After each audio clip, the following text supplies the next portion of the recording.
lot of Croatians come too. Croatians, I missed the Croatians, yeah. Yeah. Okay, well, it's 7 o'clock, so Okay. why don't we get Recording started? in progress. All right, it is 7 o'clock, and I think we have at least enough people. So, all right, let me kick this off. Good evening. Welcome to a regular meeting of both programs and services.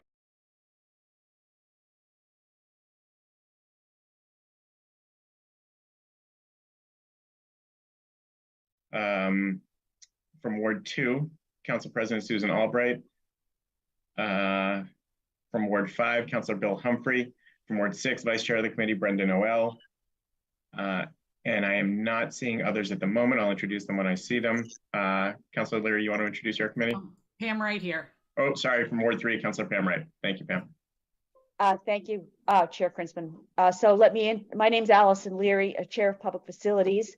I'm pleased to introduce members of my committee. I see Councilor David Kalis, Vice Chair, Councilor Kelly at large from Ward 3, Councilor Gentile at large from Ward 4, Councilor Crossley at large from Ward 5, and Councilor Danberg at large from Ward 6. And I believe Councilor Laredo is here as well at large from Ward 7. That's it so far. Okay, I believe we've also been joined by Councilor Julian Maliki from Ward 3. Going a little bit out of order, I apologize to the Programs and Services Committee members, but since since one item is joint, we thought we would take the joint item first to allow the members of the Public Facilities Committee to leave after that if they wish. But so second on your agenda, but if folks will indulge, we'll take it first as item 104-23. This is requesting an update regarding the Goth Pool design. And I believe that Nicole Banks is here to present to us and to talk to us. I'm sorry, go ahead, Councilor Leary. I just want to introduce my committee clerk, Tom Skakehill, and today will be his last day clerking for us at Public Facilities. His last day is Friday, actually, but this will be his last day as clerk of our committee. So I just wanted to wish him well and recognize his service and appreciate the time and effort he put into chairing the Public Facilities Committee. So thank you, Tom. Thanks, Tom. Thank you, Councilor Leary. So Commissioner Banks, do you want to kick things off? I know there were a bunch of materials in the packet. Very much appreciate that. There was a lot of information, but I know you wanted to speak about this a little bit first. So I want to give you the opportunity to present to us. Absolutely. Thank you for having us here tonight. I'd like to just start off by introducing some of the folks I have here at the meeting with us. I'm Nicole Banks. I'm the Commissioner of Parks, Recreation, and Culture, joined by Josh Morse, Commissioner of Public Buildings. We've been working together collaboratively as departments on the Goth Pool project.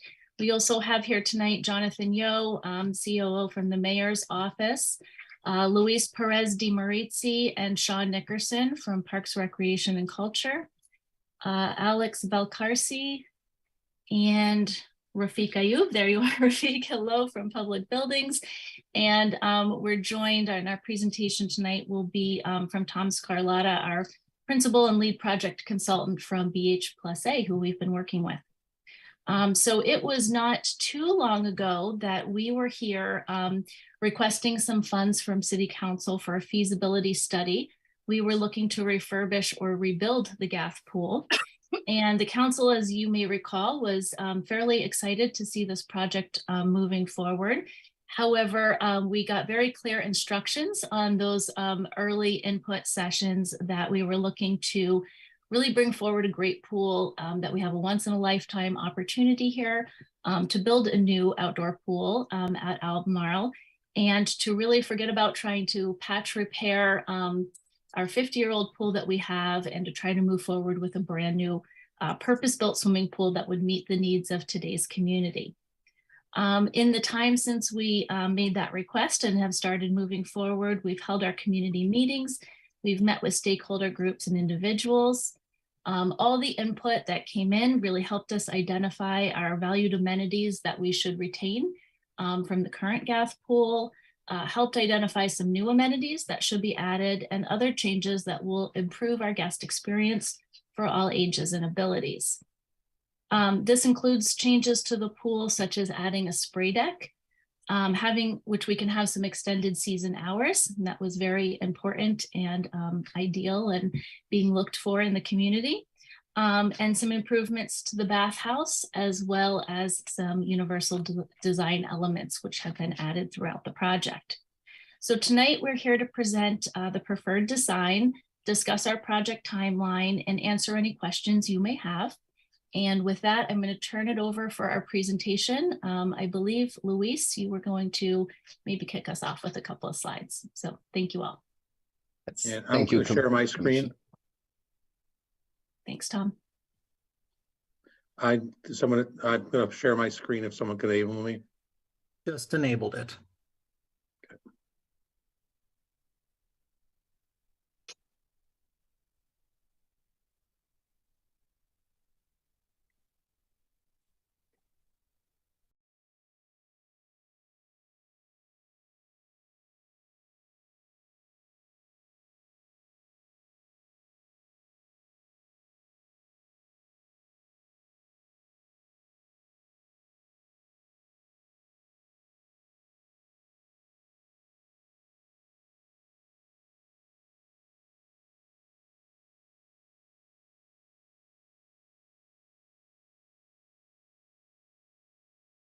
Banks has stated, we are very excited to be here, given the trajectory of this project.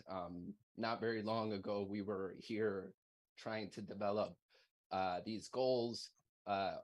Overall, we're looking to build a safe, fun, multi-generational, and inclusive pool.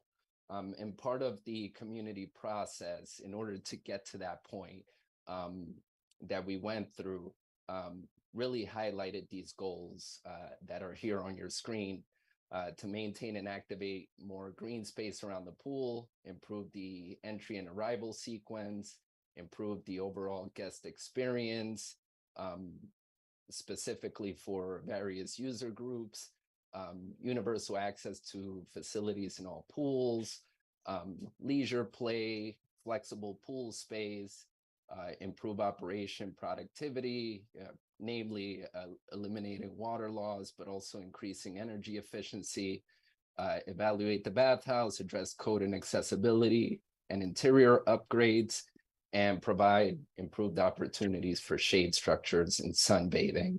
And all these goals, trying to fit it all within our cherished sports and recreation complex at Albemarle. Next slide, Tom.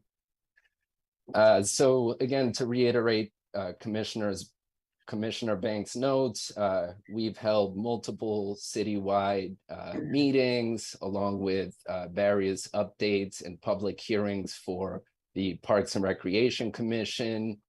We've held meetings with the Concom. We have been keeping the Community Preservation Committee up to date with the project. In fact, they have approved the funding request last week for the pool project. And we have also met with various focus groups, including Bluefish, members of the LGBTQ+ community, the disability community, as well as summer camps, as well as the 55+ rec group. Next slide, please. And out of that feedback, this is all in your packet, so I won't go through all of these, but essentially what we heard was make the pool fun, exciting, and one that can serve a town of 90,000. Next slide, please. And, to further reinforce, our commitment to rebuilding a new pool, the city went through a rigorous process of trying to figure out how to fit this new pool, given all the goals and the need for expansion within this phenomenal recreation complex. So in order to do that, we needed to look at the park as a whole and we really needed to reconfigure fields as part of the field needs that we need to meet, but also looking at reorienting and repositioning the courts in order, again, to fit the pool as well as reconfigure the fields to meet those needs. And then with that, Tom, I'll hand it over to you to go over the pool details. Sure, thank you very much. Again, my name is Tom Scarlotta. I'm a principal with BH+A. We were hired to evaluate the pool at first and then continue on with developing the design and construction documents for the project. One of the things when we started the project, we were kind of a standalone project sitting here. And then the following summer, the city engaged Weston and Sampson to review the entire park and develop improvements to all of the ball fields. So this actually helped us significantly in informing how we were bringing the park or the pool complex into the park by coordinating with them relative to the ball fields, the relocation of the basketball courts. We're building on the current portion of the current site of the tennis courts, making sure we had enough room in the backfield, and then respecting existing circulation systems.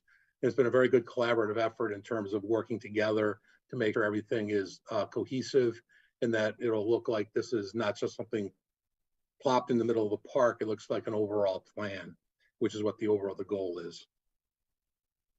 I will go over in each piece in a little more detail, but in general, the existing parking area here along Albemarle Road remains the same. We are maintaining the existing pathway along the side. This is the south side of the complex. It's very important for access to the day school circulation as well as just the fields themselves. This is the field house, which is not part of our work, but that remains in place. This is the bathhouse, and I'll explain the entry sequence, what we're doing here. By requiring us or having to try to expand space around the deck by having two pools with circulation around both pools and increasing shade and seating areas, we've slid the deck now, which is currently right about here, over behind the field house. And then we've also added, reflecting the line here, the spray deck, and I'll explain that, how we're, the design of that. Again, just a little larger detail, as you can see. So we have this is the spray deck, the recreational pool, the lap pool, and the bathhouse. And again, some features here of the deck is that we're providing a ramped access from this level. We're up roughly 5 feet, the current deck, down to the adjacent fields. So we have to have accessible access here. We have some steps down. The area to the south in this location is used during large swim events. So this provides some direct access for competitors to come up to the deck rather than sort of coming around either through here or the bathhouse itself. During smaller events, there's more room on the deck for officials, for the teams, as well as spectators. This pool will allow circulation down both sides of the pool, which right now the racing lines only have access on one side here and one side here. There's no complete access along the length of that. We have spray feature, the shade structures that are located here. This deck is being raised when we build it flush at the same elevation as the bathhouse to eliminate the step and the little ramps that currently exist so that we have a universally accessible flow through the building out to the pool decks and all the way around. And then we have a grade change here that we're using this as an opportunity in the design to step down 2.5 feet and 2.5 feet to help define space on the spray deck and then having a separate entrance. This also allows us or requires us with the new fencing and the arrangement to provide, these provide emergency egress out of the fenced in area, which are lacking at the current pool. And just an overall view to give you an idea of what this will look like. Again, the lap pool, the wading pool, generally, you're not going to see a significant difference on the outside of the bathhouse, except for the entrance. We're doing some work here. I'd also point out that the shade structure, this one, which is in the location of the former wading pool, is really viewed as sort of auxiliary or additional seating areas. The majority of the seating area is around the pool here, as well as a space that was asked for. It was stroller or carriage storage or parking, if you will, in this area. And then where we're taking out that drive that comes up, this will become a platform with a permanent roof structure it's only a fenced enclosure that will provide storage for the pool staff for day-to-day equipment, for swimming lessons, for safety, for maintenance, which currently sits right here in a fenced-in area. So again, we've been able to maximize the pool deck for patrons and bathers. We're using shade structures that are single post or cantilevered in the back. Chairs can be moved around, again, from a management standpoint, to open these areas up for large events, or in terms of the kind of chairs, the number that we can provide, which is a significant increase, more than 2 to 3 times as many seating areas than there currently is now for shade. And then again, the access down here on the spray deck. Taking a piece at a time, talking about the bathhouse. So we need to traverse to make everyone be able to come into the main entrance of the bathhouse. Currently, an individual with a disability, there's this path that was built along the side here and up the walkway, and that person would arrive, if they're in a wheelchair or infirmed, on the pool deck, then would have to double back through the building. With the addition of a ramp and reconfiguring the stairs, everybody arrives at the same point. We're opening up the lobby. We're still working on the final design of the desk to provide accessible transaction areas, and also just improve operation for both the patron as well as staff on the other side of the counter. This is the women's changing area, which remains generally the same. The men's side is, call it underutilized in terms of the amount of space it needs. So we are able to, and it was actually from a DRC meeting, why don't you move it on this side, which we did. And we've created an accessible toilet, shower, changing room, gender neutral, and then a toilet and just a toilet room here, directly accessible from the lobby area. So an individual, if you don't need if your family or someone with an attendant does not need to go into one of the locker rooms. And then we're also providing direct access out to the pool deck. We've taken what was this old lifeguard room / storage area, has become a circulation area where we'll provide some day lockers, and then combining these rooms into a more appropriate lifeguard area, as well as a first aid area with a counter, a sink, and a place to stretch out a cot, which is required by code. Those are the general improvements. We're also in the basement. After we're replacing the filter system, we're getting rid of this ramp, and we're building a new structured areaway that goes down, which provides a second means of egress out of the basement, which currently doesn't exist, and allows easier access for service and equipment to the pool filtration equipment. Just some images from recent projects we've worked on, the type of public use lockers. These are plastic lockers that we would use on the area, which is currently just an open space with shower heads. We're going to be providing shower stalls with curtains, so basically it's dividers with curtains for privacy in the men's room, making sure that on a women's side we have proper privacy provided. Right now, I believe a lot of the doors are missing. And then the feature in the unisex toilet shower is an adult changing table. The table is 72 inches by 36. So an adult up to 350 pounds can be placed on this for changing an attendance, by an attendant, by a relative that's in need of that. Again, trying to make the facility as universally accessible as possible. The spray deck, and again, forgive me, these drawings are oriented just because of their size. This is north is now up here, but we have 2 levels of a spray deck. You can see that here and here to traverse the 5-foot difference. We have accesses through these pyramidal pavilions here through gates. There'd be a fence along this edge. I can come down. We have 2 levels of spray features. Features are geared for toddlers up to, say, preteen. We're still working on the final selection of features and their location, but the idea is to provide features that are satisfactory for toddlers, and for some old, older kids. Meaning, look, age appropriate. A lot of them are just simple sprays where water comes out of the ground, you step on it. Other areas of it come up, or with areas that drop. A toddler is not appropriate on certain water features, such as tumble buckets, where you're dropping a large amount of water on a 2 or 3 year old is shocking. And so that's why we want to make sure that we are designing for everybody. It's fully accessible. All the features are there. The water will be recirculated and filtered at a very high rate. We'll have UV sanitation on this as well as the other pools. And the water is controlled by actuators. So you come up, you either touch a bollard with your hand or you step on a bollard or turn this on. This is not necessarily representative of the color, but the surface here will be covered with a impervious soft surface. So in case any slip or fall, or so, it's not going to be falling on concrete. It'll be a nice soft surface that's easily cleanable. The recreational pool, again, the bathhouse is over here. The spray deck is up here.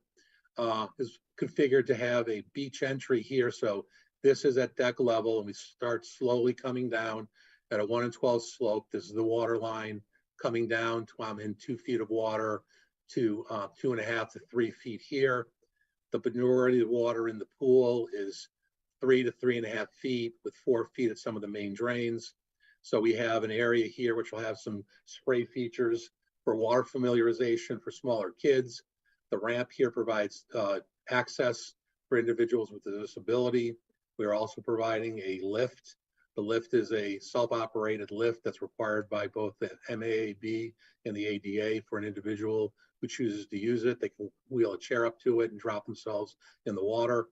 On this side, when we separated the pool, we very nicely created this alcove in this area so that the splashdown area of the slide, again, this will be a legal slide where you enter the water at the water surface or within 2 inches of it. And that way too, you have a designated area that will have rope floats so that there's no chance of someone in the water being hit by another individual coming down the slide. And then on this end of the pool, this could be an open area, but we're also going to mark it and provide the ability to put a lane line in for water exercise. And this can either be lap swimming, or it's really envisioned as water exercise or water walking, where you walk in 3.5 feet of water, 4 feet at the center, and which gives water resistance and training. And again, that area will have the direct stair access, which is a very easy, very dignified way to get in the water rather than coming down here on the other side of the pool or climbing down a ladder.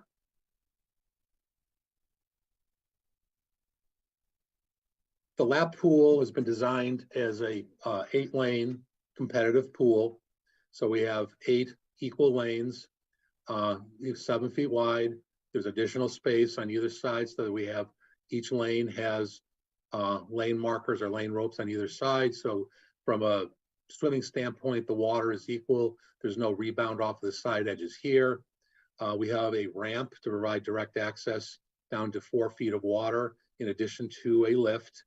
The ramp, again, is a way of an individual coming into the pool to do lap swimming that can come in either in a water wheelchair or walk themselves in until they become buoyant, rather than just trying to climb down a ladder. We've provided 2 diving boards in the pool, again, for a peak time if that's the desire to the program that's in use. Again, these are set up so that they're code compliant, but these are a 1 meter springboard. And currently, and we'll talk about pool depths, the pool right now is set at 4 feet along the edge here, 12 feet along the edge where we have the diving and the starting blocks. And it's 12.6 at the main drains, which I need just for pitch of the water. This is the 5-foot demarcation. So I'm sloping down here very gently to 5 feet of water, and then it steeply slopes away down to the deep end of the pool. And this was a program decision to provide maximum water surface or relatively flat, shallow 4 feet to 5 feet for exercise and recreational programming in this area of the pool. Just some features of the pool. This is our project of Belmont. This is what the ramp would look like going down to 4 feet of water.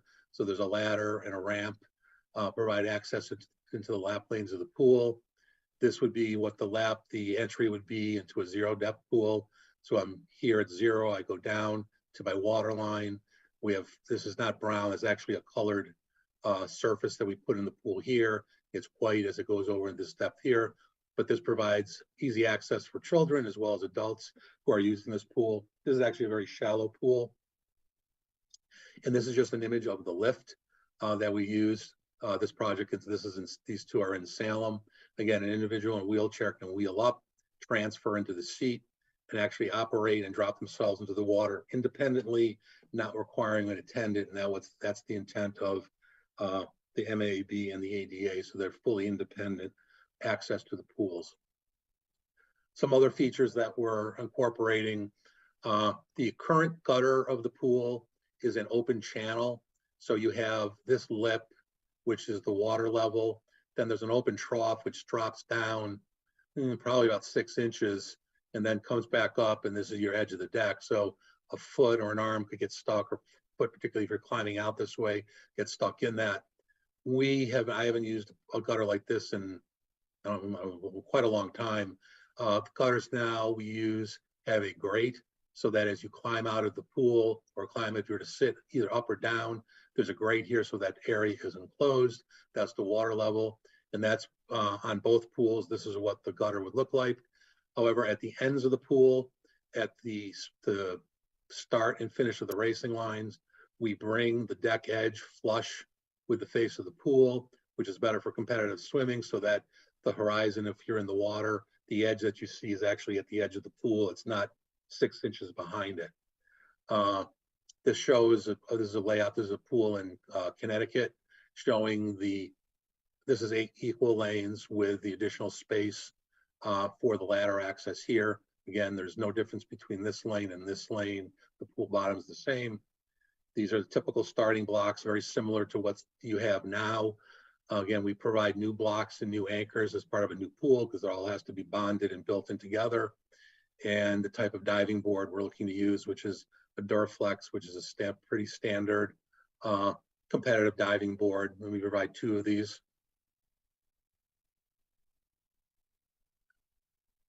In terms of the code standards that I follow or have to follow for the pool, is that I'm governed in this state by the 105 CMR, which is the Department of Public Health. I will say right now that the DPH regulations have been out of date for quite a while, and there's been a lot of issues when you're designing pools, seeking variances and clarifications. So at one point back in the 2015-16, a number of us who designed pools in the state worked with them and helped develop new standards. This also included pool operators who provided comments. In 2017, updated regulations were published. A number of things were happening, and just the slow pace that regulations get adopted, it had not taken place, and then COVID hit, so you're dealing with the DPH. And it's my understanding that at some point, these are going to be adopted either the end of this year or next year. And I would say since these were published, we've been designing all of our pools to meet the revised requirements, so that when the pool is built, even if this has not been adopted, when it is adopted, your pool will generally be in compliance. We don't want to have to go back and retroactively do things to change it. But in terms of what the regulations are for pool bottoms, water at the 5-foot depth of a pool is the changeover from, they call it swimming and non-swimming areas. Any water that is 5 feet or less, the bottom of the pool cannot slope greater than 1 in 12, meaning over 12 feet, I can only drop 1 foot. So that governs what I can do with the pool bottom. I can go shallower, but I cannot go steeper. And so we follow that. And then in terms of diving, the Mass Code and actually a number of other jurisdictions ask to have you follow one of the guidelines from one of the governing standards for the diving boards. We use, particularly on this pool, is the NCAA standards. They're imperial units, which match the design units we use. It's easier to use than FINA, which are all metric. And again, the only notion or mention that are in the Massachusetts DPH code is that if we provide starting blocks they need to be blocked off when not in use. They don't want people trying to use them if they're not trained to use a starting block, even if they're at the deep end of the pool. So that's really the only requirements. There are other states who have other requirements that are more specific and actually state which end of the pool goes in. Every pool I've ever done, we've always, in terms of swimming standards for competition swimming, even though this is not a US swimming sanctioned facility or with anybody's US swimming events, I've been following their guidelines since 1987 because they're providing a good standard for racing lines, depths. And again, this has even changed over the years where originally the shallow end of a racing course, the minimum was 3.5 feet. That's changed to 4 feet. So that's been incorporated. And this provides all of the stipulations of where things occur. This talks specifically about starting blocks and when not to use certain starting blocks. But they also, you have to when you're reviewing the standards, follow the mandatory requirements that say NC are only for championship events or international competition, which again, we're not meeting that. And then there are exceptions to rules regarding when you can't meet certain requirements. And again, just using the NCAA standards, if you look at that, again, we meet the requirements for all intents and purposes of the NCAA. We have 8 lanes, which is a huge bonus for a competitive swimming program where there are not a lot of 8-lane outdoor pools in the area. There is one in Needham, but again, it's something where there's a benefit, particularly when running meets and practice, where you have more available water. But even here, the NCAA standard, the minimum depth at a shallow end is 4 feet.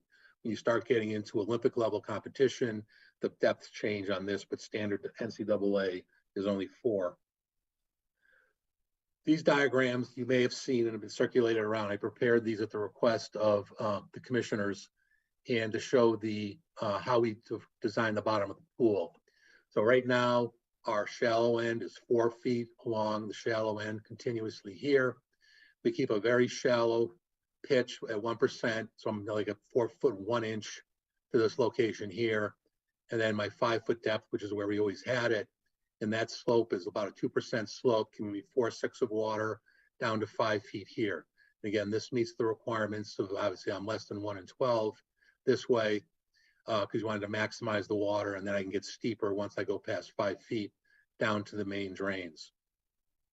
I was also asked to look at an option for two rows at 2 racing lanes, so lanes 1 and 2 at 4 feet, and then how quickly can I get down to a deeper depth. So in this diagram, using the 4 feet for the first 2 lanes, we've used the 1 in 12 slope, and that takes me, it actually would take me about right here, but we extended the 5 foot depth to center on a racing line, because in a 5 foot depth, I have to mark this on the bottom of the pool with a red line with tile. I didn't want that to occur in the middle of a racing course. So this is actually 14 feet. So I need 4 lanes just to get down to 5 feet. And then we maintained a reasonable slope consistent with what's here. And then we go from 6 to 7 in lanes 7 and 8. And again, what we would do doing this, we also have to bring our contours back. So the pool is actually sloping on a diagonal to about this point, and then it continues in its normal fashion down to the main drains. Again, your existing pool, the current pool is 4 feet. This is at the transition from the recreational area to where the lap lanes occur. The pool is 5 feet at this corner. It slopes to 5'5" and 5'5". So the rope lines that divide the racing area from the diving well is 5'5", and then it drops off very steeply to 7 down to 11, and then the sump is about 11.6 at the drains. And again, this is the lanes 1. There's 6 lanes here. And what I had mentioned before too, from a swimming standpoint, you had access to follow for officials here and here, or standing here. Your racing lines are over here, so your closest access is the width of the pool, is the depth of the diving area. Again, just showing the starting blocks here with that open gutter in the markings. Again, just some local pools, and I know Commissioner Banks has circulated this information before as well. This is the Needham Pool, which is an 8-lane pool. It starts at 4 feet, slopes down to 12 at the main drains. This corner is 6 feet. So the starting blocks are all along this edge here. This only has a single slide. So this pool actually warps down to a deep area here. And they decided to keep it as shallow as we could here. We were also dealing with obviously incredibly high groundwater. So we were trying to keep as much of the pool high as possible here. Belmont, this is the Underwood Pool. As you come down from 0 depth, this pool slopes from 4 feet along this edge here down to 6. And then there's a transition that goes to the diving well, then a shallow well here. The Canton Pool, which opened up just a little over a year ago, a brand new, which is only a 6-lane pool, goes from 4 feet to 6 feet at the starting blocks. Again, this is the Newton North Pool, which is a 6-lane pool. And the difference here is that if you were to put a ramp here instead of the steps with a lift, this would be identical to the Gath Pool, except this is only 6 lanes and the Gath Pool is 8. So that's basically the same depth that you have. And with that, we'll open it up for questions. Thank you very much. Appreciate that presentation. Appreciate all the information that was included both in the packet, excuse me, as well as provided to us during that. Commissioner Banks, Oh, yes? yeah, sorry, go ahead. Well, Commissioner Banks, I was going to say, I know one of the big issues that we had heard about was depth in terms of the shallow end of the lane pool. And I wanted to give you an opportunity to talk about that if you want. I know a number of us have heard about a request to deepen the shallow end of the lap pool beyond the 4 feet. I believe it's currently 4 feet to, I forget if it's 4 feet 7 inches or something to that extent. And I know that there are some challenges in terms of accessibility with that, but I just wanted to give you an opportunity if you wanted to address the concern that, again, I know a number of us have heard about the shallow end of the lap pool. Sure, I'd be happy to do that. Thank you so much. And I want to thank Tom. That was a very detailed presentation. I hope that provided a lot of information and answered some questions that may be out there. I think sometimes it's so helpful to walk through it in detail. And I also did want to just recognize before we jump into questions, we do have members of our Friends of Albemarle, our leadership from Friends of Albemarle, Cedar Pruitt and Jacqueline Freeman are here. And they have been leading Friends of Albemarle since the beginning of this project and have also been very involved with the overall Albemarle Park redesign. They've been communicating with a large group of neighbors and friends who have signed up for updates and newsletters. And they've also been appointed to our design review committee as voting members to that committee. So wanted to thank them for being here tonight. So yeah, I can talk a little bit about the depth, and I'll certainly rely on Tom and my team here to jump in, especially for any of the analysis of the code or how Tom put these diagrams together. But basically on the one side, you see the proposed design. This is the design that we have been working through over the past year and a half. And in about the December timeframe, we made the change to split the pools into 2 sections, at which point we added the ramp in. One of the pieces that was very important when we made that change was to have a ramp and an accessible lift, providing really great opportunities for everyone to be able to get in and out of the pool. And many of the other design features that you saw in that proposed design were really supported by the community as a whole, by many of the groups that we had been meeting with, and had incorporated a lot of the details that we were looking at in this lap pool for the competitive swim needs. So just to kind of mention a few of those, Tom pointed out the lane lines, having those outer lane lines so all of our lanes were consistent and the ladders weren't interfering with lap swim. Things like having a consistent and uniform depth to all of the lanes was requested, and that was provided in this design. And the request at that time was to have a 4-foot shallow end. And that was also included and met in this and was able to be done with the addition of that ramp system into the pool. Prior to that, we did have the depth of the lap pool at 3.5 feet, but that was accommodation and change made to better the use for the competitive swim use. So that was the design that we were working with. About maybe the end of January, very beginning of February, really the same time that I think the city council started to receive many of the emails.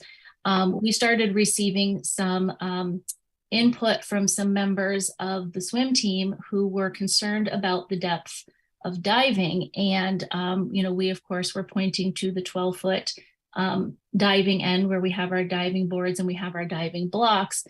They were asking for a deeper shallow end. And we got about 20 emails that came in. Those listed depth that were anywhere from 6 feet, 6 feet 7 inches was mentioned. Some mentioned 9 feet, which is an American Red Cross standard. So several different requests. So we sat down with our swim team coaches who have been meeting with us along the way, and one of the stakeholder groups that we met with to work on the design.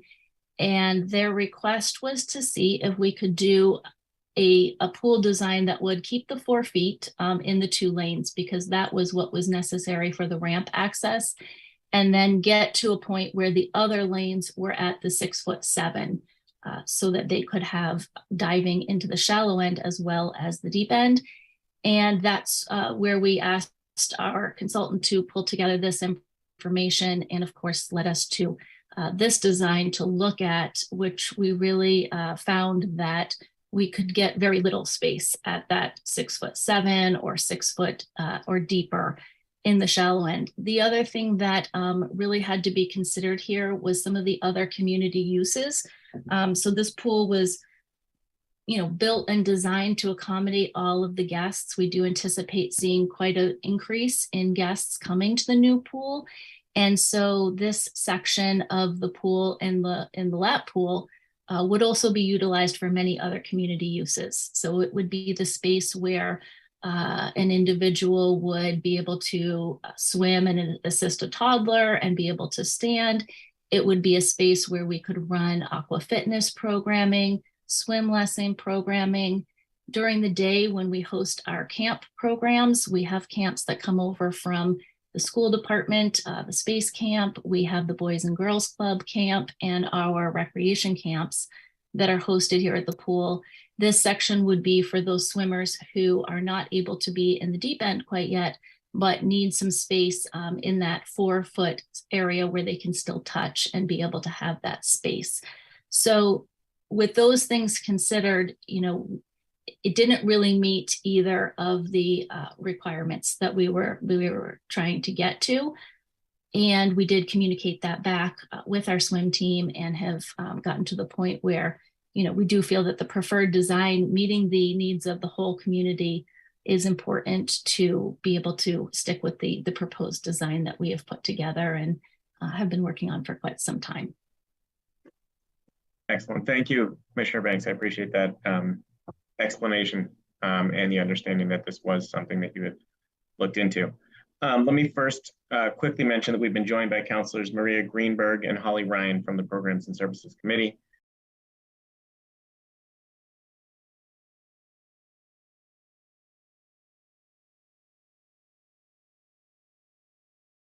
Chair Kritzman. So the latest email that I received from the coaches of Bluefish, they're willing to compromise. Instead of going to 6.5 feet, is going to 5 feet. So there would be, a few lanes at 4 feet and then transition to 5 feet down at that end. Would that be doable? Commissioner Banks, is that for you or for Tom? I don't know. So, that would still be over everyone's heads. So that would not allow for those additional uses in that section that we're hoping to be able to provide and accommodate the full community there. And we do need the space for public swimming. So if you look at the recreation pool, one of the things that I think there was a lot of excitement for and does provide great universal access is having our community pool have a sloped entry. And you'll see that in a lot of new pool designs. It is great because you can wade into the water at a slow pace. There are sections for younger kids to be in the shallower depths. There are sections where kids can get to the 2.5 feet to 3 feet, depending on their height and age and ease in the water. But one of the things that happens in the community pool is we have less space that is at that swimmable ideal where you can still touch down to take, a swim lesson or be using that for open swim. And so because there is some limited space there, it was important for us to be able to recreate some of that recreation swim space in the lap pool as well. I would say that this was a really, throughout the whole process of designing this pool, it was a challenge because we knew right away that the community really wanted to have this pool in a park is what we've been calling it, and having the host site continue to be Albemarle, but we had a really tight footprint to work with. And one of the things along the way, as we looked at all different kinds of design elements and changes to the design, was trying to figure out how to best do that within the footprint we had to work with.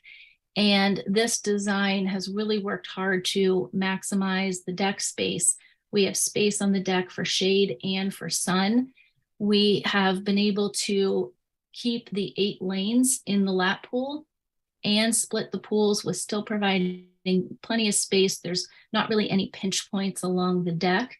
To do that, when we incorporated the change of splitting the pools, we did shrink the size of the splash pad a little bit, but we still have a nice sized splash pad area that will be available and be able to be utilized in the shoulder seasons. So a little bit earlier in the season before the pool opens and extended a little bit late in the season after our lifeguarding staff leaves, we'll be able to have some water and aquatic activity at Albemarle still in those extended seasons.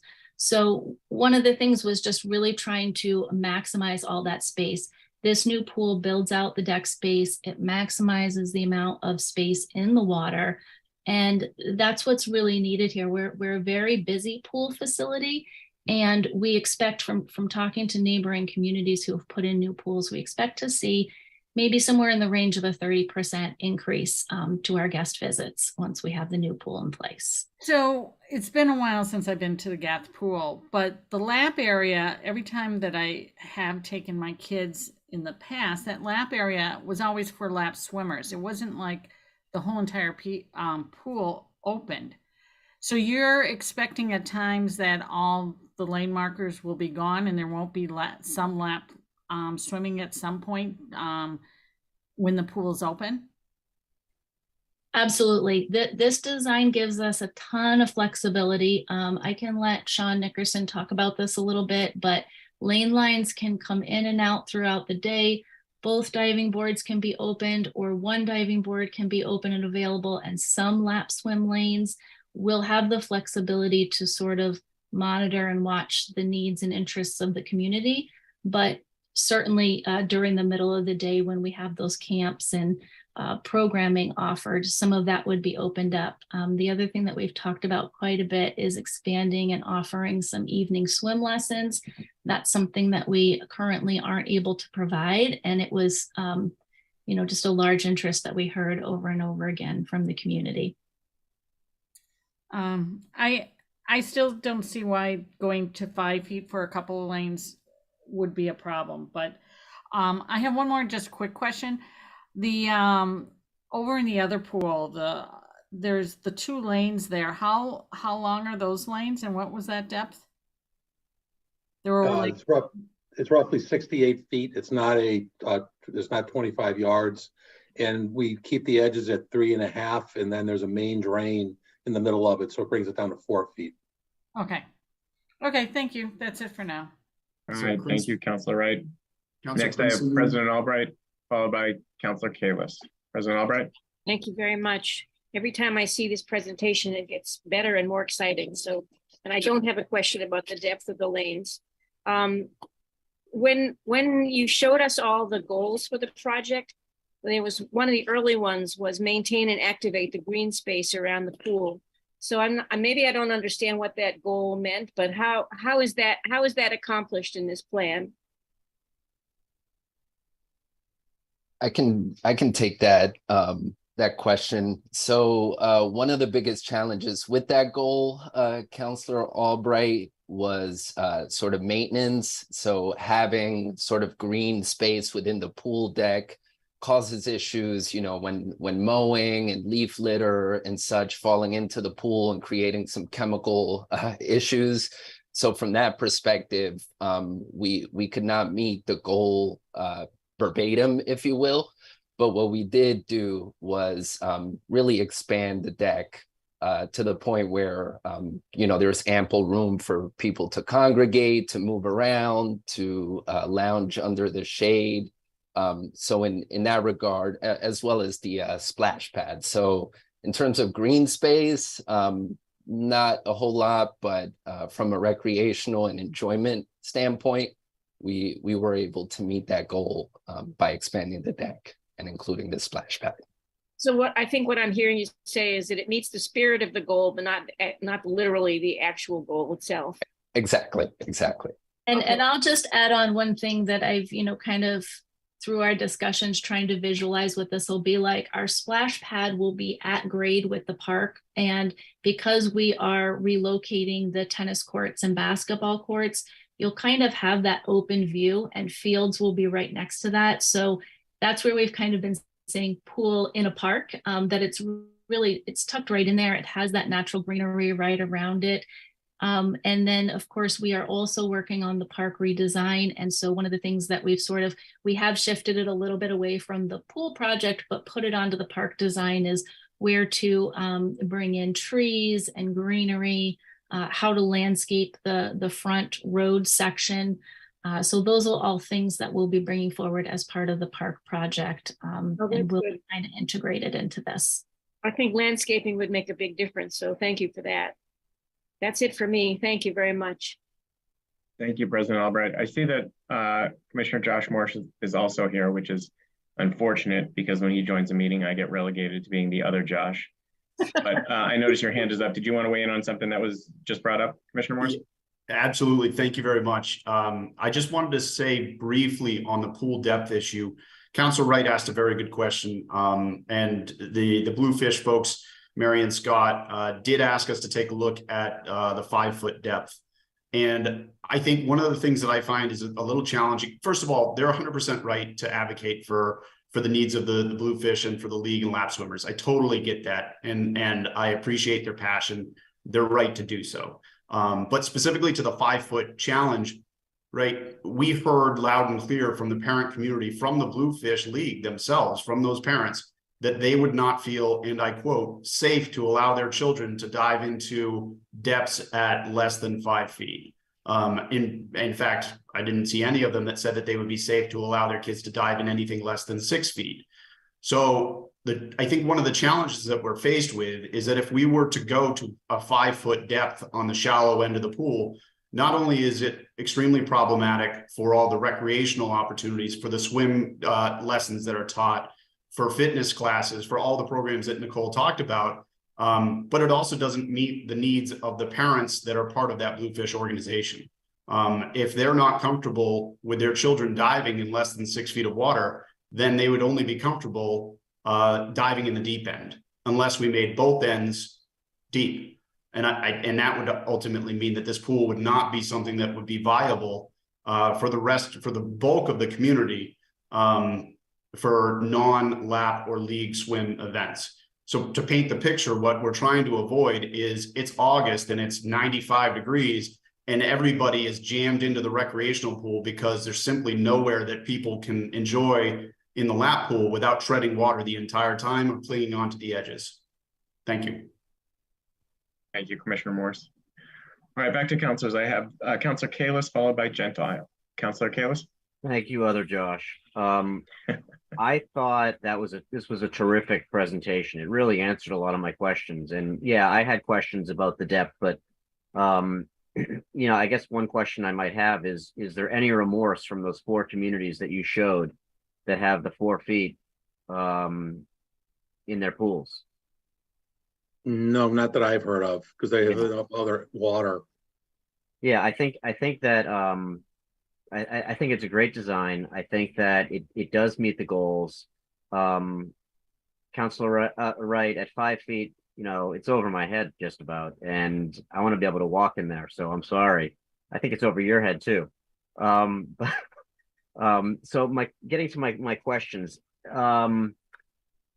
So you mentioned a 30% increase, you think, in visitors.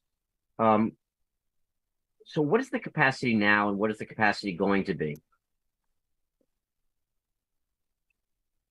Tom, do you have our capacity numbers? Give me a moment. I'll tell you. Of course. And kind of related to that, are the bathhouses, I know they're being remodeled, but are they large enough?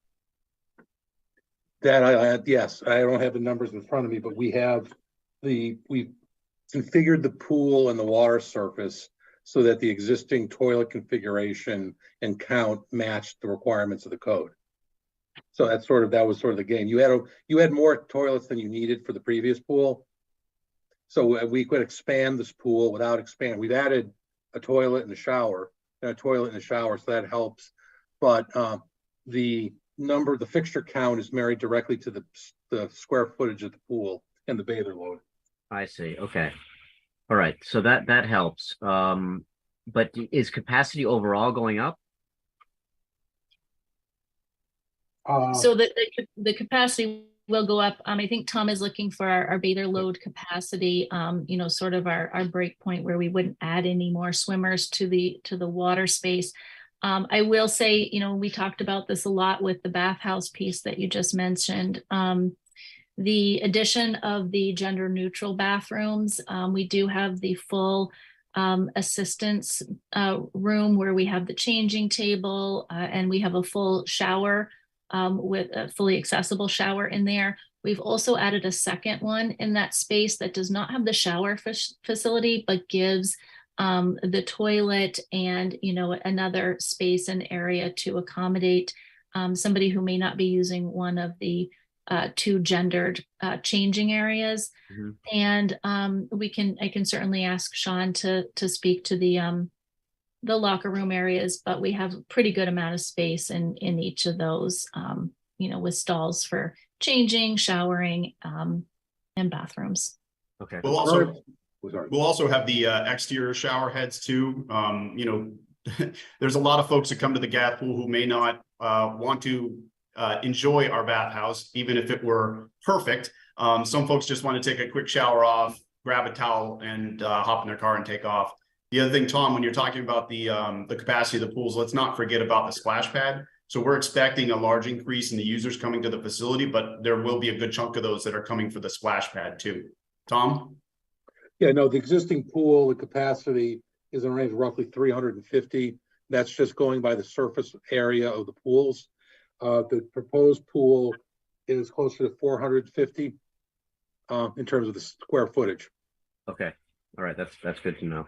My last question, the deck material, what is that? I'm sure you use something that will be anti-slip and not get too hot very quickly. It's the best, most durable product. It's concrete, but we're very careful about how that's treated. It's got a very fine broom finish on it. We go through a number of steps to make sure it's built that way. This is not like a sidewalk where you have a very aggressive grooming pattern. Okay. You want to have it soft. When you have bare feet, they get very soft in the water. So you don't want to be on a deck that's going to cut you. So this is non-slip. The concrete works very well. And again, on the spray deck, we are actually going to put a coating on that. It's similar to what was used at the wading pool. So it's kind of a coating on the existing wading pool that we'll be using. So it's a little softer surface. Because the kids inevitably will be running around in that. Yeah. Great. Thank you. I'm done. Thank you, Councilor Kalis. I see about 7 more hands up. Just want to remind, especially folks from programs and services, we do have a long night ahead of us and several more items. So we've been on this for an hour. If we can get through it, that would be great. Councilor Gentile, followed by Norton. Councilor Gentile. Thank you, Mr. Chairman, and I'll just keep my comments or questions to one area, which is the depth of the shallow end. What is to prevent a child now from being down on the shallow end and diving into the pool? I can answer that. So the shallow end side will be marked for no diving, and that will be part of our rules of the facility. So our lifeguard staff would enforce those rules. And that would be during, any public swim, any open swim, during any of our lessons. The only thing that would be considered is for the swim team, under the instruction of the coaches, once they have trained their divers, as was stated earlier, the USA swimming regulations allow diving into 4 feet. So that would be a decision for the swim team during their competitive swim. But that is something where all of the diving can happen from the 12-foot section, and that's where the dive blocks will be set. Okay, but back to the shallow end for a minute. As I expected, they would be part of the rules and there would be signs, but that doesn't necessarily restrict some little mischievous youngster, a little guy or girl from diving into that shallow end. So to me, this issue, it goes beyond bluefish. It's also about safety, and every inch of water, in my mind, makes that area safer in case some kids decide to jump in. So it isn't just about bluefish. But speaking of the program, my 4 kids are graduates. I don't know of any other program that has had the success that this program has had in this city and has touched more kids and families than any other program that Parks and Rec or anybody else has run over the years. And that's coming from a Little League coach and a travel basketball coach. These folks have been at it for 43 years. They have, I just think in the summer program alone, probably worked with about 25,000 swimmers to this point. So in addition to this being a matter of safety, I also want to try and see if we can at least try and accommodate them to a certain point. Now, as I understand it, everybody is now in agreement that the first 2 lanes have to be 4 feet for the ADA compliance issue. No one's disputing that. After originally hoping to get the shallow end to 6, 7, they have now requested that can we at least get it to 5 feet. Code, if I understand it correctly, will only allow us to get there starting in lane 5. So what we're talking about is an extra foot over the last 4 lanes. And I don't think that that's a major ask. And it disappoints me to see people pushing back the way that they are. And I really hope that it hasn't gotten to be so personal that we can't seriously consider lanes 5, 6, 7, and 8, at a depth of 5 feet. So I assume that this is going to be, that we're going to have other shots at this, and I can speak more about it. I'm going to respect the chairman's wish to, sort of move this along. But I really wish that people would put their differences aside and try to work out this modest change. That's all I have for now. Thank you, Councilor Gentile. And to the last point you raised, I will say that there's no vote asked for tonight. This is an update coming sort of before the design review process, and normally, and we will in the course of business have an opportunity to vote on this design down the road. Councillor Norton, followed by Malky. Councillor Norton. Thank you, Other Josh. I like that. I won't take a lot of time to just wax poetic on how wonderful this project is and how exciting it is as someone who's been using the pool for 50 years for myself and my children, that you had to leave the boundaries of Newton for a splash pad when my kids were little, as well as the accessibility, private bathrooms. There will actually be shade. I mean, it's just going to be so much better. So it's really exciting to see all of this. Just regarding the depth, why can't younger members of the swim team use the 12-foot side to dive? That, you know, I'm not really seeing the need, you know, why there's so much opposition to the shallower side. To me, it does make sense. My kids took swimming lessons at Gath Pool. Like it does make sense that you would want to be able to maximize. And there is a big difference between, as someone who's 5'6" myself, like there's a big difference between 4 and 5 feet to me in terms of how many children, as well as some adults, that would be able to stand there. So I don't understand it. So I can try to give a little bit more information on that. You know, basically the configuration of our current pool it's a configuration where we have matching depths at both ends of the lap lanes. So I believe this has been a tradition of the swimming that's been happening at Gath. The Bluefish swim team also swims at the North Pool, which has the same exact dimensions as the new pool design. And, you know, they are swimming in that season in the winter with this configuration, and all the diving is happening from the 12-foot section there. It's also what you see across almost all pools in Massachusetts. And so that is how the summer leagues as well as the winter leagues are running their meets. Basically, all the diving would happen from the deep end into the 12 feet of water. Divers, as they progress through their training, would eventually be able to dive off the dive blocks. But if they're not ready for that, the league allows them to dive in from beside the dive blocks. And the league also allows them to do an in-water start if they're not feeling comfortable or ready for diving at all. So it's certainly something that the league as a whole does. All the other teams do this. It hasn't been the way the swimming has been happening at the current Gath Pool.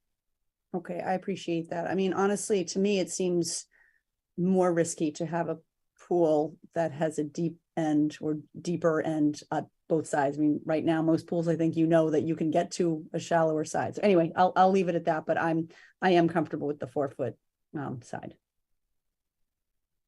Thank you. Councillor Malky, followed by Humphrey. Councillor Malky.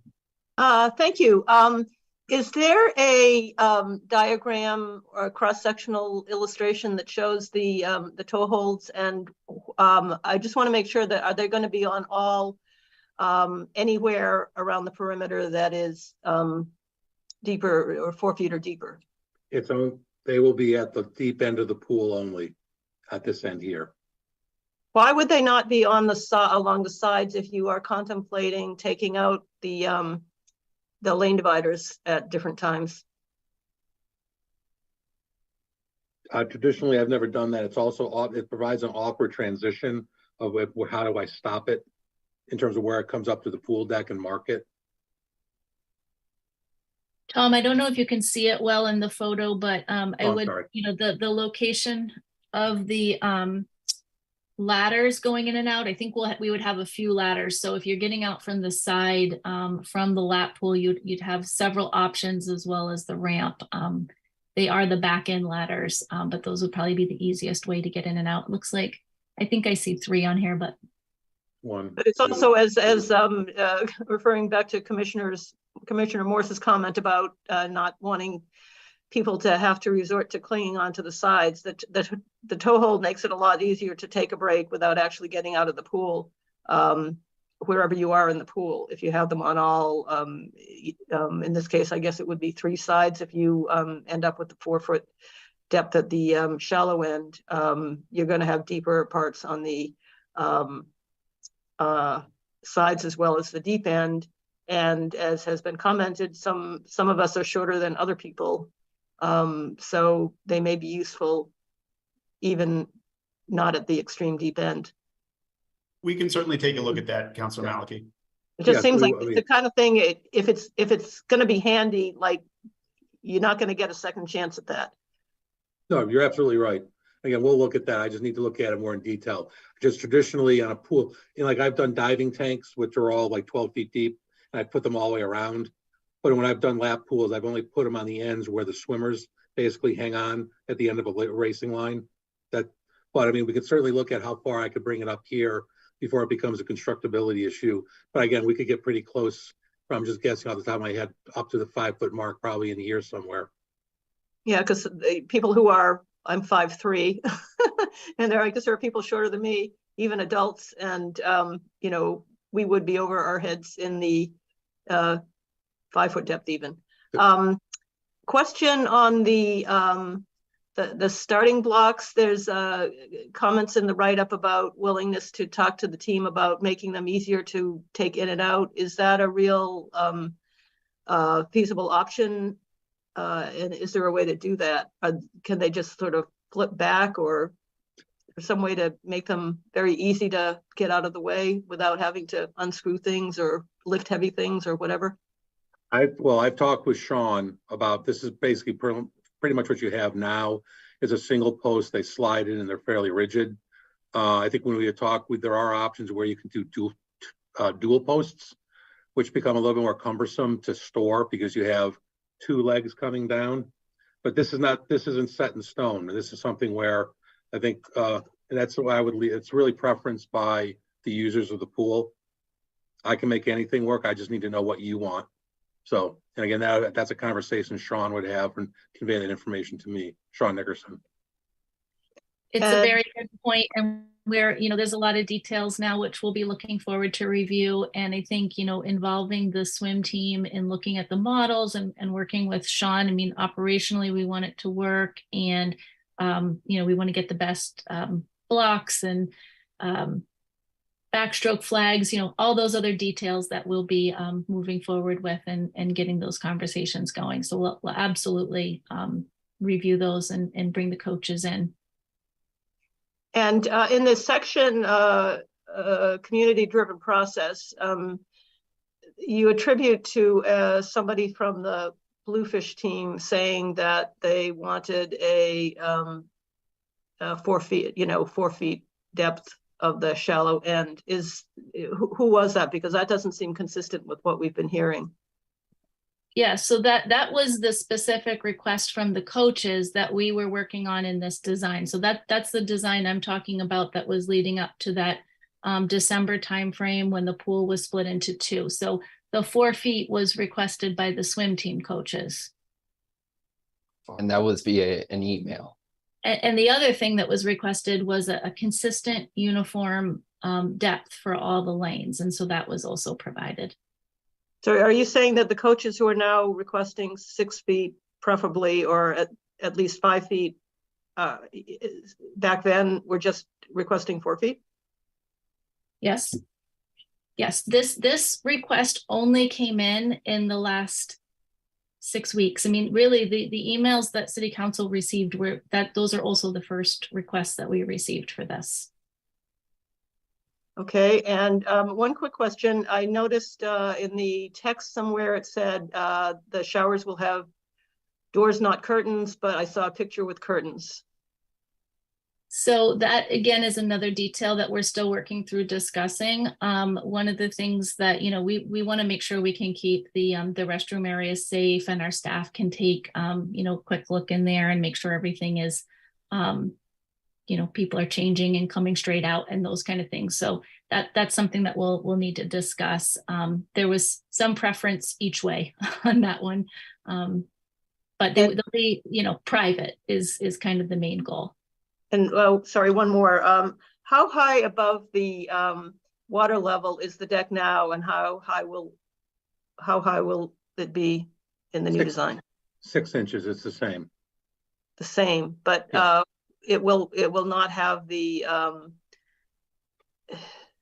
So if you're hoisting yourself out, you get onto something plastic instead of that metal thing that's there now? Right. If you look in this, the metal edge is still there, but there's a plastic grate, so it's actually a step. Okay, so it's like a wire thing to sort of. You can put your foot on this and it'll carry your weight. You can't, like your foot cannot go down inside of it and get twisted. Okay, great. Okay, great. Thank you. Councilor Malachy, Councilor Humphrey, followed by Kelly. Councilor Humphrey. Thank you, Mr. Chairman. I'm really excited about this project and enthusiastic about the current design. Maybe when we open it, instead of a ribbon cutting, we can have a pool party for all the city councilors. But I had a few thoughts on this. I think this design that we got to in December, and with the 2 pools and everything, and the current depths proposed, is a really good way of solving the needs of a lot of different parts of the community and different constituencies that use the pool, because of course it's not just competitive swimming that uses it, although that is a very important user of the pool. You know, when I was growing up, I was always going to the Gath pool for just swimming around for fun, right? And I never really got into the lane swimming. I also know that there are people who do lane swimming in a non-competitive way. My grandparents do that, you know, every day for their fitness. That's one of the few things they can still both do. And, you know, so they're not hopping off the blocks or diving in or anything like that. But they, you know, are going to want to have, you know, people like them are going to want to have this type of space available to them for at least some parts of the day. I would actually be pretty concerned about a so-called compromise design that had variable depths at the ends, because I think that if, and I'm just a lay person here on this topic, so I'm just speculating, but I think that if you have very clearly that one end is the shallow end and there's no diving at that end, don't try to dive, it's not safe, at least for most people, then everyone knows that and understands that, in the same way that with the shallower recreational pool, they understand they're not supposed to dive in, right? And so there's a common sense aspect. If you have a variable depth, I think you run into the problem that it's inconsistent and unclear, so someone could think that they were about to dive into a lane that was one of the deeper ones, when in fact it was one of the shallower ones at that end.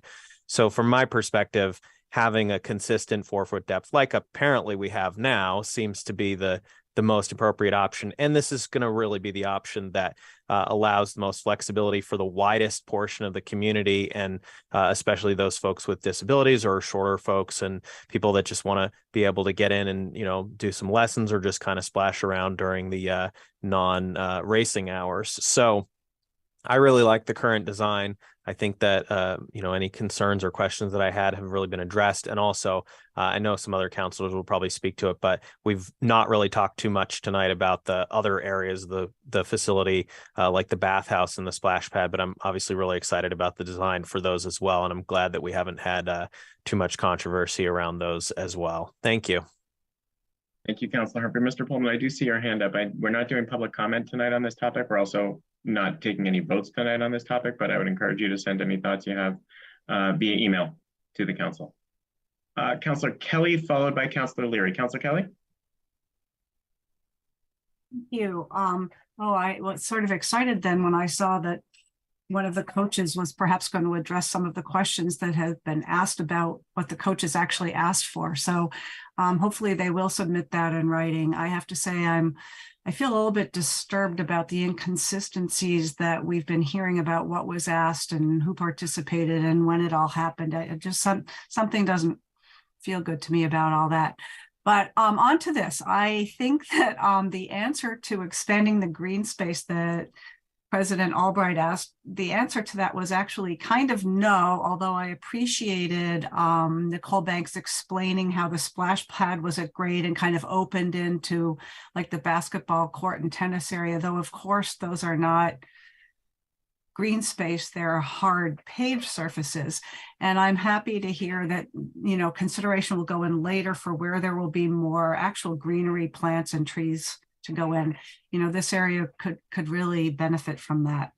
Another point I have raised several times is spectator seating. I'm happy to see the shade areas provided because, you know, this has been a pretty hot open concrete area in the 30 plus years I've been using this pool, and my kids did too. Somebody, either Nicole or Luis or Tom, answer. It looked like little chaises were shown under those shade areas. Are there actually going to be like built-in furniture for people to sit in the shade, or are people bringing their own deck chairs, or what's kind of the seating possibilities? So are those black things under the shade? Those are fixed. Well, yeah, what we've discussed so far in the plan is that we've provided fixed seating along the back edge here, kind of out of the way, sitting between the posts of these are cantilevered. Those will be fixed in place. The chairs here, whether they're chaise lounges or just regular seats, would be something that would be purchased under fixtures and furnishings, and they would be stackable chairs that they would be moved around. So if you had a large event, they could be stacked up off to the side. Again, and have more space here for standing and viewing. But when it's just recreational swimming, they can be spread out and used normally the way you would have a chairs around a pool. Oh, great. It wasn't clear to me. So the benches along the side are fixed, and the other things will be movable, stackable. Yes. Okay. And in another meeting, you had said that when I had asked about spectator viewing, and Tom Scarpato had mentioned for big events, and I'm not sure what that might be, but that people would be standing on the other side of that chain link fence towards the field. Is that right? That people could stand over there looking in? That was anticipated as spectator viewing? I think when I've spoken with, we've seen events, and when we've talked with Sean, it's like when these large multi-team events where they really can't afford to bring spectators onto the deck, we've created a flat area that's outside of the fenced-in enclosure, but you can actually stand on it. Because right now, to come up to the deck or the fence to actually see the pool, first of all, you're far away from the actual racing, and secondly, you're standing on that concrete gutter, kind of sloped away from the pool. Yeah. So can you indicate with can you show us with your cursor where you are intending that to happen? I'm sorry, I was on the other screen. Yeah, this would be a large flat area. Your fence would be here so that, major event or a large event, people could stand here. You're fairly close to the pool to see it. We still have adequate space for the swimmers and coaches and officials. And then other events, they can allow, standing along this edge, or the idea of not having fixed seat or having posts coming down here, is that this back area could be used for spectators. And again, that becomes more of a management issue with Sean and the swim teams, or how they manage crowds, depending on if it's one team, two teams, how that goes. So we're trying to just give as much flexibility with what we're doing. Because as you know, because you're an expert designer of these pools, for swim meets, people generally view along the long lanes, not at one end. There's just not a lot of space available for that. So I just wanted to be clarified what was happening under those shade structures. Yeah. I think this is all an exciting thing, and I'm all in favor of trying to make this attractive and usable by a wide variety of people. I was interested to hear Nicole say that you anticipate 30% increase in use and visitors. And I wonder about the lap lanes. People, as even Councillor Humphrey said, a lot of people like to swim laps who are not competitive swimmers. People of all ages and abilities like to do that. Do you anticipate that there's not really going to be enough availability of the lap lanes for all the people who may want to use them?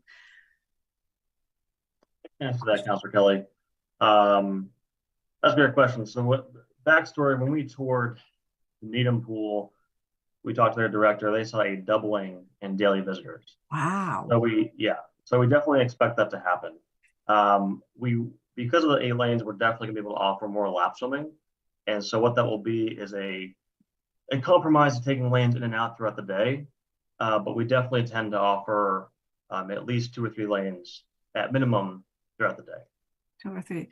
Well, I'm sure people will appreciate that. And to Councillor Maliki's point, I think at another meeting we were at, the design team did agree to those toe holds. So I'm glad that you're now going to take another look at least bringing them towards that 5-foot mark. Because as Councilor Maliki said, I think there's a lot of benefit for some people resting along them, coming out that way, not necessarily using the ladders.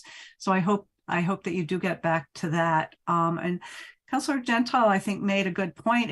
It's been discussed back and forth, and it sounds like a decision has been made not to do it, but to look at the advantages and disadvantages about what having some of those lanes be deeper. I myself was pretty compelled by some of the letters from doctors and nurses about, you know, neck and spinal cord injuries of people diving in too shallow. That really grabbed my interest. My last question is, will all the points that are raised here tonight at this meeting be brought forward for the design review committee members to be able to think about in advance of their meeting? Because they're not here.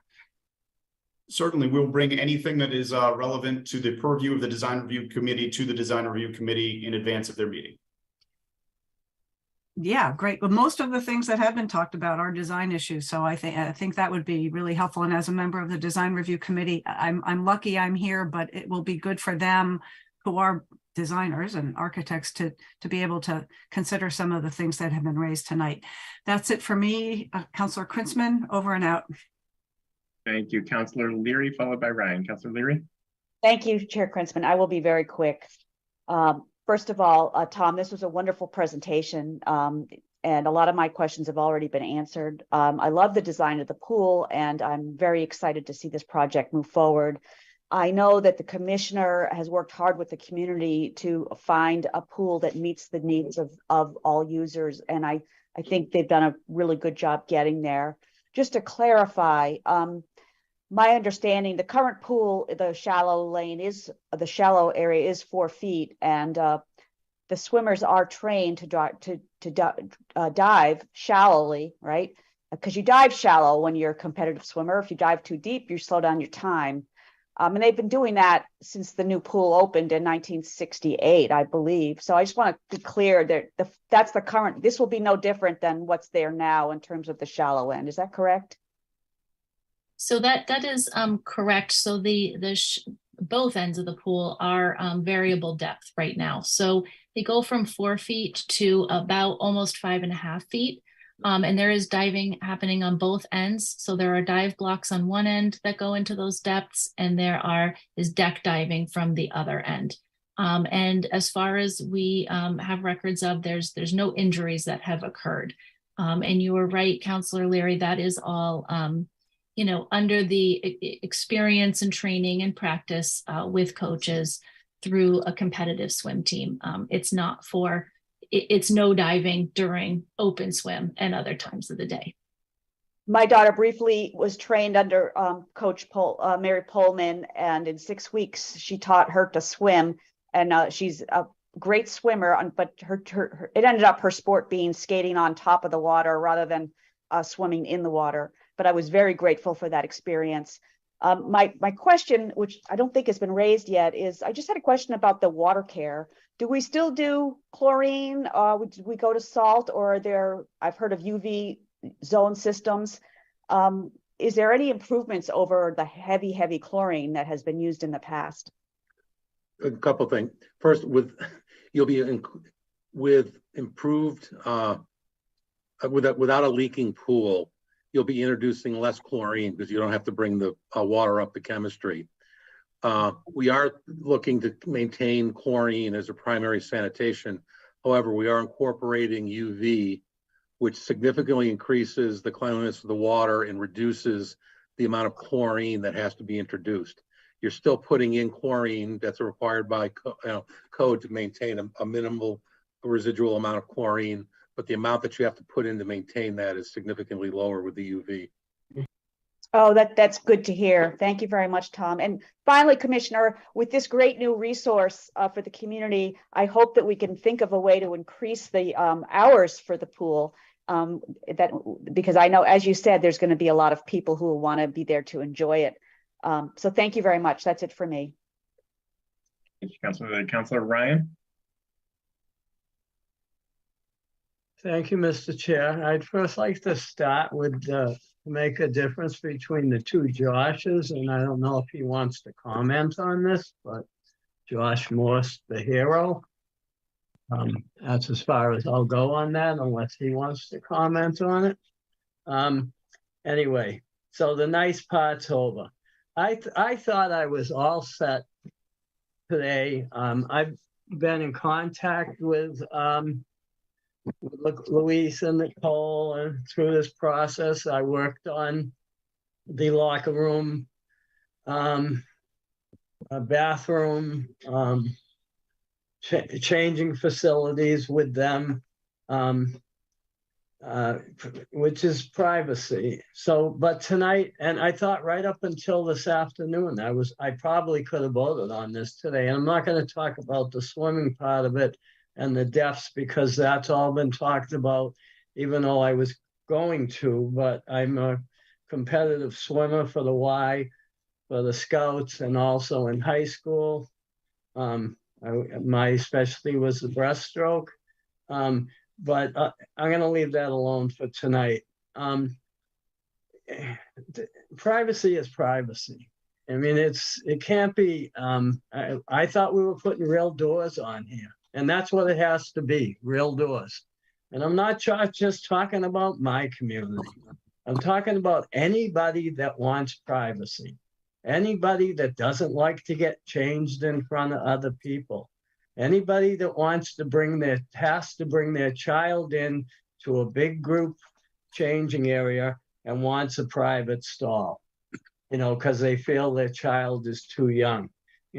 Privacy is privacy. And the last thing we need is somebody being able to peek into a stall where somebody is. I mean, it's just, it's ridiculous. I can't believe that was said. I'm just beside myself on this. I'm not just talking about my community, the transgender community. I'm talking about anybody that wants privacy. I consulted with the Y when they did Wells Ave.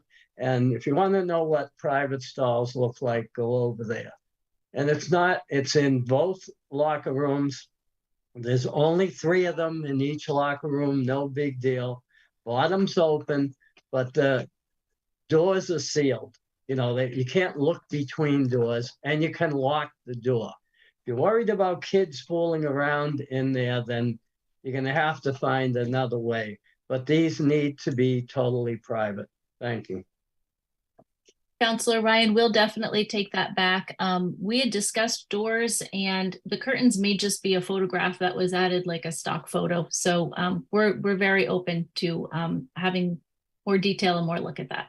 Yeah, but Commissioner Banks, you did, and I'm just upset about this. You're the one that said somebody would have to look in, and I know where you're coming from on that. It might be a couple of young kids fooling around in that space, but we're going to have to live with that. Sure, and there's doors that, the doors don't have to come all the way down, so there's plenty of things that can be reviewed. Yeah, but they have to be able to be locked. And then the last thing I'll say about this is, if you're inviting someone to peek in that area and they say that maybe they've read a transgender person in either the men's locker room or the women's locker room, and they say, well, let's peek in and look. I mean, we're asking for trouble. So privacy is privacy. Thanks. And I'm willing to talk about this again offline. I'll apologize. I'm the one who probably caused this controversy. Luis spoke with me earlier today about asking me a question about the gender neutral table. I said, should I add that slide back in that we've had from other presentations? And that's what I had available. So privacy, I absolutely agree with what you want to do. Whether it's a shower curtain or a door, we can do it. And again, in these areas whether there's a curtain there or there's a swinging door, that can be provided. And I'll take my direction from what I'm told to do. And I know we had discussed doors at one point. So but we are very much, these details are, please email us in. If you're hearing things, let us know. This is the time now to really dig in on the details. Thank you. Councilor Ryan. Councilor Gentile? I promise you 30 seconds and I'll stick to it. I agree 100% with the doors and the privacy issue that were just raised by Councilor Ryan. To Councilor Norton's question about the push from the coaches about getting 5 feet, I believe it has to do with the way that they run practices. It makes it more efficient to be able to have some kids that can dive from the shallow end. There's 225 kids in this program, and that's after they cut 70 or 80 because they're capped by the league at 225. So they got to move a lot of kids through the water. And as far as the current pool, it varies in depth all the way. It goes from 4 feet to 7 feet. The lane 5 is 6 feet, and lane 6 is 7 feet, and it's worked fine for 100 years. So the pool can be very in depth. Thanks. Councilor Danberg. Thank you, Chairman Krinsman. First of all, I too want to add my thanks to everybody that's worked on this project. I'm very excited about it, and it's long overdue. And I can't wait until it's we see the changes made.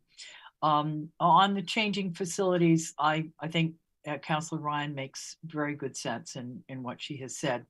I am very excited about the amenities for the disabled. I think we're taking a big leap in this direction.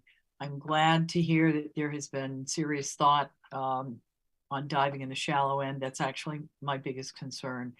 I am not concerned with the trained swimmers. And it's the younger kids and the kids without training, and maybe the kids that Councilor Gentile was talking about in his first discussion that concern me.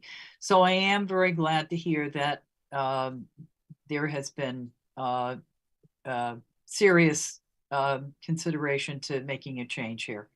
And I think that's all I will say tonight. Thank you. Thank you, Councilor Danberg. So in programs and services, can I get a motion to hold this item? Hold. Councilor Ryan has moved hold. Any discussion? All right, in P&S, all those in favor, please say aye.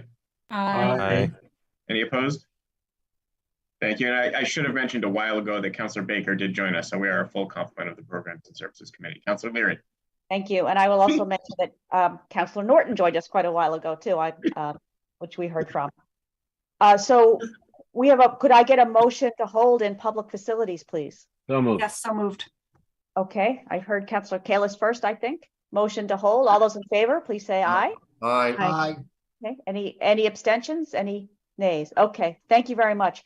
And public facilities, that's the end of our business this evening, so we can adjourn. I will be joining programs and services right after this. Great, thank you. Thank you to all the folks who joined us for the Goth Pool item. Obviously, you can sign off. We're not offended by that. Thank you, Commissioner Banks, Commissioner Morse, everyone else. Thank you. Thank you. The next item. Thank you. The next item on the programs and services agenda is item 66-23. This is a discussion and possible amendments to section 1272, which is the Sustainable Containers, Packaging, and Single-Use Ordinance. Councilor Danberg, who is kind enough to be joining us from out of the country, had brought up this topic and had requested the ability to make a presentation. I believe she actually had a couple of guests here who were going to make a presentation.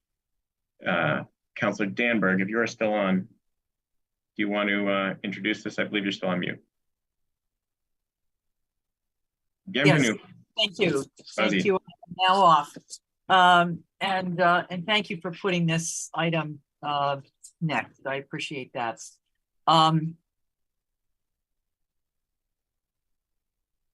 I will start out by saying, first of all, it's after 1 o'clock in the morning for me, so bear with me a little bit. I really don't need to explain to anybody the dangers of plastics here. We have had a plastics reduction working committee that's been looking at this, at further reducing the plastics in use in the city. And we've been looking at this issue for over a year. We have reached out, and I think that Sun Wukong speaks to us. We'll be able to talk to you about the feedback that we have received and from all of the restaurants and other businesses that we have reached out to in the past. We believe that everybody hates plastic waste, and many Newton residents, likely the majority actually, are on board with measures like this proposal. And we acknowledge that there are issues that people have trouble with. In the past years, Newton has been a leader on environmental issues. We have stood up against and banned plastic bags, nip bottles, and styrofoam. Our action has spurred other communities to do the same thing, and has actually put increased pressure on the state to act on this level too.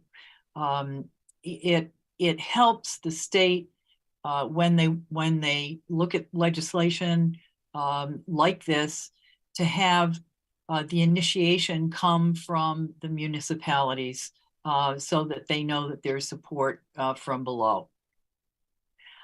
It actually wasn't until the 1980s that the plastics industry was able to convince the public that they needed to have water available to them at all times. We don't need water in plastic bottles. There are alternatives, and there are free alternatives as well. Now, I read an article in the New York Times that was interesting. It said that 5% of plastic waste in the US was recycled into other plastic items. The rest was deposited into landfills around the country. Rates for glass are a little bit better at 31%, and aluminum, 50% of all cans consumed in the US were reintroduced into the supply chain. But nothing touches the recycle percentage of cardboard. The cardboard recycling percentage hovers between 90 and 91%, which I find very interesting. We never buy a package. We buy what's inside. And we're getting it better at this. The decision to rely on greater recyclability is a good one, without a doubt. Some grocery stores even that once packaged tomatoes, for example, in plastic containers are now packaging them in lightly corrugated boxes. In Europe, plastic water bottles are being increasingly replaced by aluminum. Boxed water, which is criticized as not much of a carbon footprint improvement, at least doesn't last a millennium in our landfills and end up as microplastics in our food and water supply and in the bodies of the fish that we consume. Black plastic, which is another one of the items that we have on the ban list, is not recyclable. It cannot be read by optic readers at sorting facilities. So although it is thrown in the recycle bin by many people, it contaminates our recycling stream and goes into our landfills.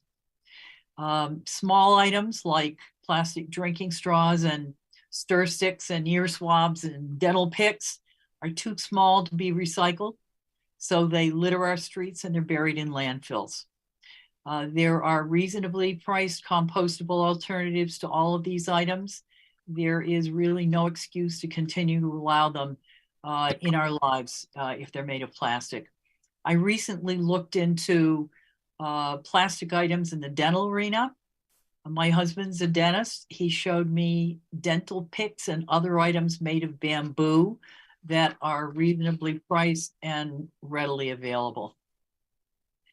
The state's bottling bill, if we pass it, and I hope we do, is not a solution to this problem.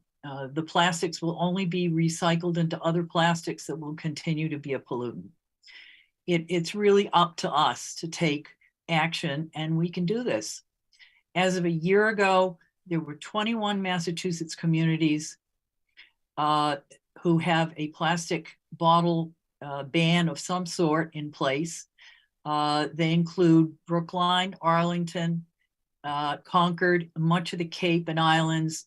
The Cape and Islands find plastic bottles littering their shores and helium balloons that have killed wildlife by swallowing them. We will now hear a short presentation by Alan Gordon of the Plastics Reduction Working Group. He has many other wonderful history, wonderful history of recycling, and in that has that background behind him. Sun Woo Kong of the city's Sustainable Materials Management Commission is also going to talk to us. It will be followed by a discussion from the Programs and Services Commission Committee. And doing what's right is not always doing the simple thing, but we can do this. Reasonable, cost-effective, and sustainable materials that are alternatives to these items are available. So let's do the right thing here. We all remember when the pharmacies thought we would put them out of business if we banned them from selling cigarettes. So let's do what's right. Thank you. All right, thank you, Councillor Danberg. Mr. Gordon, Ms. Kong, I believe you have a presentation that you wanted to show, right? Do you have screen sharing privileges? You okay? Yep. Okay, great. Thank you, everyone. So thank you, Chairman Princeman and Councillor Danberg and everyone else. My name is Alan Gordon. I am... Yes, we're seeing it. Yeah, okay, good. Thanks for confirming. A resident, obviously, of the city. I've been a resident of Newton for about 30 years. I'm a member of the Plastic Reduction Working Group that Vicki started. Also a member of the Sustainable Materials Management Commission. Some of you may remember appointing me about 1.5 years ago. And I recently joined the board of Green Newton. Just a little background. These slides obviously were in the Friday packet. My intent isn't to read everything on here. It's to kind of highlight a little background, really briefly what's in the proposed ordinance, and then we can move on to discussion and any questions that everyone has. And Sun Woo can talk a little bit about some of the other background information that we have. So Vicki convened this group 1+ year ago. I don't remember exactly when our first meeting was. A bunch of residents, some of us from the SMMC, some Green Newton members, a couple students, and other local residents interested in reducing single-use plastic. And we did a lot of background work. We spoke to people from other communities that Vicki mentioned that have banned various plastic items. We spoke with restaurants, Black Earth Compost, Recyclable, which is a company based in Arlington that provides reusable takeout containers for restaurants, GoBox, another provider in another part of the country. We spoke to Greg Briegman, presented to the restaurant committee, so we've included him in the discussion, and I see he's on the call this evening as well. We looked at in the state what Recycle Works does from a statewide and what programs they offer. We looked at what the state says is recyclable, the left and in the green, and a lot of items that the state points out are not accepted by the materials resource facilities, the MRFs, where our recycling goes to. some of those items, the top two, the plastic bags, the foam polystyrene, Newton is already banned, as Councilor Danberg mentioned. And then there's a whole bunch of items that we all get when we do takeout. We see, unfortunately, as well on the sides of the streets at times, that we are trying to ban. So, I mean, the result is we've drafted this ordinance, and that was recently docketed by Councilor Danberg. And I just want to talk through what exists today and then what we're proposing to do. So this is the existing ordinance. There's an ordinance that banned foam polystyrene, banned plastic stirrers, encourages reusable food service ware, doesn't require it, but encourages it, encourages biodegradable, compostable, reusable, recyclable food service ware. Retail establishments, so that's like the UPS store, the mailboxes, et cetera. The CVS, Walgreens can't sell disposable foods, or the mailboxes, et cetera, is on the packing material. They would used to sell, the foam peanuts, can't do that anymore. So this is just a summary of what's in the current ordinance. So the new ordinance, and as well in the Friday packet, there was a chart I made. It's the side-by-side comparison. I'm not presenting that here. But no food may be dispensed in food service containers that are not reusable, compostable, or recyclable. This matches what some of our peer communities, Brookline, Cambridge, and some others have done. Plastic stirrers, no change. We are making it such that restaurants cannot automatically put silverware, plastic silverware, condiment packages into takeout containers. I did get takeout, I go home, I'm eating it at home, I have silverware at home, I have ketchup in my refrigerator. I don't need them to put those in the package unless I ask for them. Banning single-use water bottles, banning a bunch of individual items that have been banned in other municipalities, plastic balloon sticks, floss sticks, ear swabs, cosmetics that contain plastic glitter. You may have all read about PFAS. The plastic glitter basically has a PFAS component in it. It gets washed down the drain. That goes into our waterways right away. So that's something we should ban. Helium balloons, Councilor Danberg referenced marine life. The helium balloons, when those are released, they basically end up in our waterways. They end up in the Charles River, they end up in the ocean. They are harming our wildlife, and we should not, people should not be releasing helium balloons intentionally. The no retail sale, that kind of matches the existing ordinance where there's no retail sale of foam polystyrene. This next point, customers may bring and fill themselves their own containers. This is more to just make the point that that's allowed. I think some people are aware of this, but not everyone is. And to encourage people, if they're going out to eat and they know they're going to have leftover food, they can bring their own glass container, Tupperware, whatever they prefer from home, rather than getting a plastic takeout container from the restaurant. These are just shorthand, but for dine-in customers to use reusable dishware, there's a caveat in the actual ordinance about obviously the restaurants have to have dishwashing facilities. Some restaurants are too small and may not have that, and that's understood. So we carve out for that. And based on our discussions with this company I mentioned earlier, reusable takeout containers, Judas Kitchen in West Newton, Grape Leaf in Newton Highlands, and now Little Luke's have started using the recyclable service. And they tell us that their customers are happy, they love the service. we're working with restaurants to encourage more to use it as well. So as an option, we think that's an available option that customers, that restaurants can offer and that customers will want. So I'm not going to read this list. I just provided this. Again, it's in the packet to show what other municipalities around the state are doing as far as what they are banning. I'll pause for a sec in case people want to look at it, but I'm not going to read through that. I'll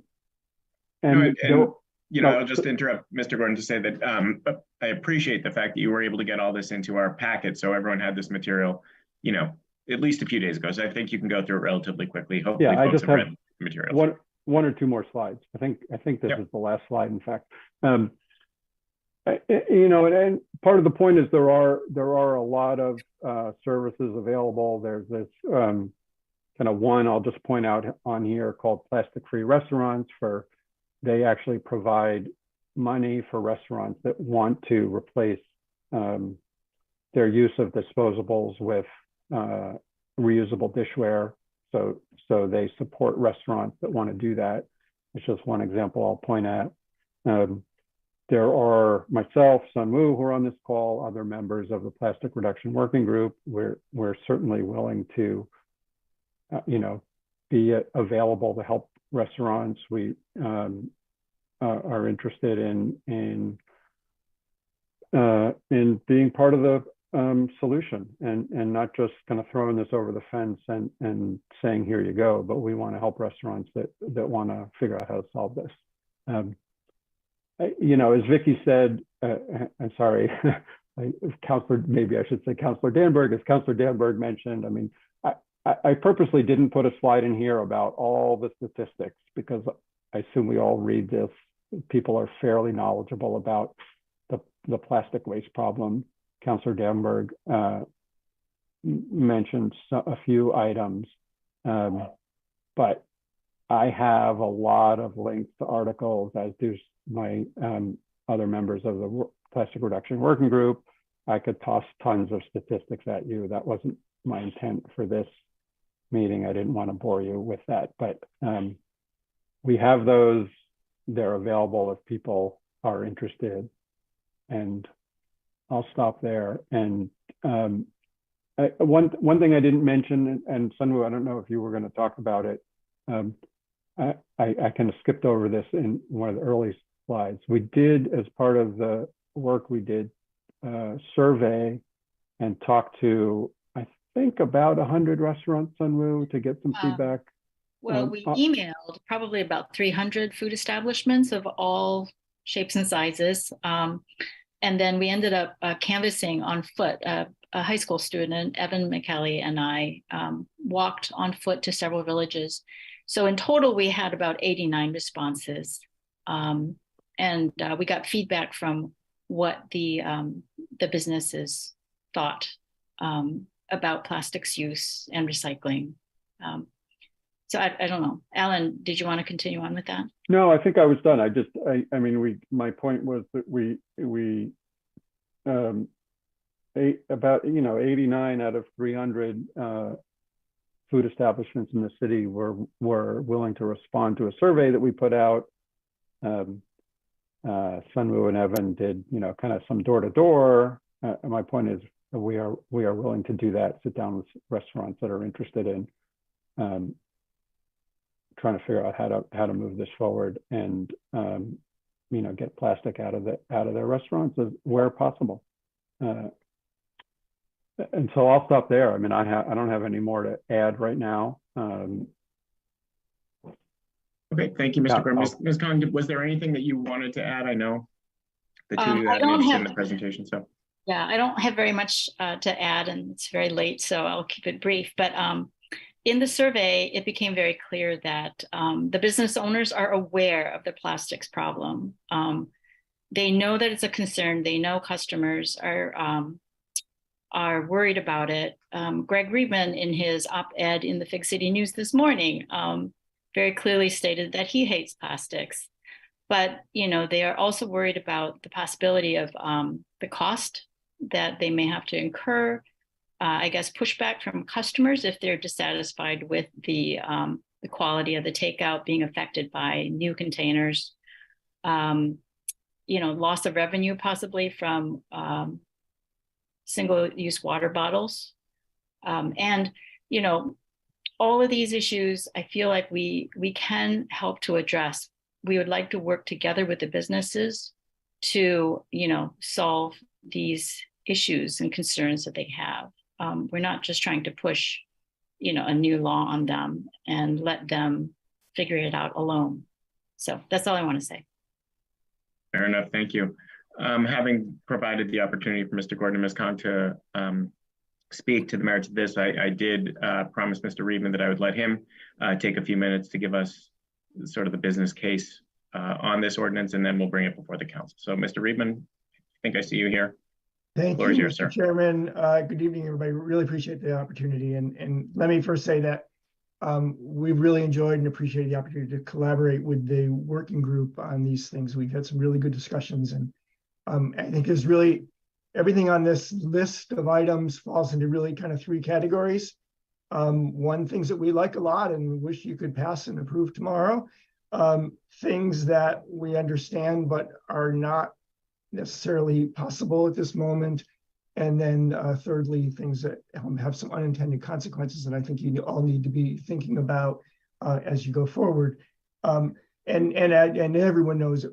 We do agree that this is a problem. We understand the science and all the issues and problems with this. So I'm going to just go quickly through the list of things that were in the ordinance. First one is the reusable, compostable containers, mandating that. It's a great idea, but there's a really significant problem. Polystyrene, I think, is already banned, and we've managed to find alternatives. Black plastic containers are a really difficult problem because white and clear plastic containers are not always available. I know any of us could go online right now and Google it, and you'd be able to find them, but try to finding them on a consistent basis is a problem. Our restaurant owners consistently say they have problems finding the white or the clear plastic, and it's just it's a supply chain problem. We'd love to see it go away, but there would be times if you mandated that where we'd have to say sorry to a customer, we can't give you a takeout today because we don't have a container for you. It's just that simple. And I'll get into some of the recyclable stuff in a minute. Dispensing plastic stirrers, totally love the idea, all for it. Most people are doing it. I think we're all doing it already. Not placing straws or forks or knives into disposable into takeout makes a lot of sense. We do ask you give us a little bit of time because it take a little while for the online ordering systems to include a checkbox for, yes, I would need a fork or spoon or whatever, and the same thing to train people. And there's a question in this in terms of how quickly this ordinance would go into effect in July. It may be too soon, but so totally get it. Might need to tweak the timing a little bit on that one. Same thing with, actually there's the next item number 3 on the list. It says that the first sentence or the beginning part of that talks about, not putting forks and knives or chopsticks, whatever, into takeout. The second sentence in that same area, or the third sentence, that makes it sound like it's also true for on the counters of restaurants, but I'm just not sure that that's what it says. So we just need some clarity on really what you're saying there. I think it's a little confusing. And item number 4 is also a little confusing for the same reason, but we understand and agree that not putting condiment packages and then takeout orders makes a lot of sense. Again, we need some time to make sure our online ordering systems at restaurants can accommodate that, but it makes a lot of sense. But I'm not clear if this item number 4 is also saying you can't put packets of ketchup on the counter. It's just not clear, at least to me when I read it, whether that's the intention or not. Item number 5 is the big one, plastic water bottles. And we all get why plastic water bottles are a problem. We really do. But I ask 2 things of this committee and of the council before you proceed with this one. First one is talk to our fast casual restaurants. I'm talking about the pizza places and the burrito places and everything else. They're going to tell you that water bottles are an important part of their business because it's a high markup item. There's a good margin item there. As you know, most restaurants are operating in very thin margins. Take away water bottles and you are significantly impacting their ability to be profitable, their ability to stay open, their ability to hire people. It is a significant issue for that category of restaurants, which is mainly restaurants that don't have liquor licenses, don't have a large, really are talking about takeout. So item number one, before you proceed, please talk to some restaurants. I'd be happy to bring some before the committee. We have plenty of them that would like to talk to you and can explain it to you. And number two, you also at least ought to talk to public health experts who worry about obesity, because what's going to happen if you don't have water bottles, you're going to order a Coke. I'm not saying that you don't do it for that reason, but you ought to understand there's unintended consequences to that one. If you're not allowing water as a healthy option for someone, you're adding to a different problem, which is another real problem in our society today. The disposable or the boxes of water are problematic because they're not, we can't take our milk cartons now and put them in the recycling bin. The same thing with boxes of water. They don't have the same recycling. There's just some problems there, but please talk to some restaurants before you do anything on that one. And again, we'd love to help bring some of those before the committee so you can hear them. The next one, plastic floss sticks. I'm happy to hear from Councilor Danbury. There might be an option. I know my dentist is not happy about that one. I think the other ones, the ear swabs and cosmetics and stuff, it's an issue that we understand what you're trying to do there. Same with helium balloons. We understand what you're trying to do there. Item number 8, retail establishments are prohibited from selling and distributing disposable food service that's not reusable. Again, it's the great idea, but black plastic is a really important part of what's available only because the other options are often not available for restaurants and have not been for years. You may find them one day, but you can't find them the next day. So what's a restaurant supposed to do if they can't get containers that week? Item number 9, packing materials. I haven't frankly heard a lot of feedback from folks about that one. So we're just gonna, haven't heard much about it. Item number 10, allowing customers to bring their own clean takeout containers. We thought you were already allowed to do that. The restaurant can't handle it. There's definitely an issue when you ask the restaurant worker to handle your container for safety reasons. But if you're doing it at your own table, we thought that was already something that was allowed, and many of our restaurants I've talked to allow this already if you have your own container with it. The next one is item number 11, no later than January 1st, 2024. You can utilize only reusable dishware and utensils for dine-in customers. And we get the idea there. And we appreciate that in there's an opportunity to appeal to the Commissioner of Board of Health if your restaurant just isn't big enough to actually have a dishwashing area. But there's another unintended consequence here, and you all know about the labor shortage that exists, in the restaurant business and in so many businesses. Hiring dishwashers is not always possible. Having someone that's always there. So you really can think about a busy coffee shop in the morning, think about a pizza place at lunchtime. Sorry, I can't sell you a pizza. I can't sell you a cup of coffee in a container because I don't have anybody to wash those dishes right now. I don't have time. So you really need to think about the unintended consequences of what happens if you force people to use it and not have an option, when they just can't do it. And there is the issue of physically, it takes both labor and space to have the dishwasher facilities. Finally, item number 12, the takeout and reusable containers. It's a great idea. We're really excited that I know Judith's Kitchen and Grape Leaf are using that system called Recircable, which is basically, you bring the container back, you get your deposit back. There's some problems with this in terms of timing, which is that really there seems to be only one company doing it. I don't think you should write an ordinance that only favors one business that's actually up and running for this. And additionally, as anyone who knows, who orders food online for meals, that a common system that restaurants use is Toast. There's a couple of back ends. The back end is really important to a restaurant. You need that, you need the software and the thing. Toast doesn't work with Recyclable. They're not talking to each other. They don't have a deal. They don't have an agreement. So any restaurant that's a Toast customer would either need to find another customer with another business that does this, which it doesn't, or Toast needs to take Recircable. I don't think the council can mandate that stuff, that those businesses work to each other. So you have to understand that what you're asking there by mandating this within less than a year's time is just not practical because the infrastructure doesn't exist. There aren't enough of these companies. It's a new, a new system, a new thing, and there just aren't the companies that are supplying these things. to make the needs. Yes, a couple of restaurants are trying it. We love to see those experiments.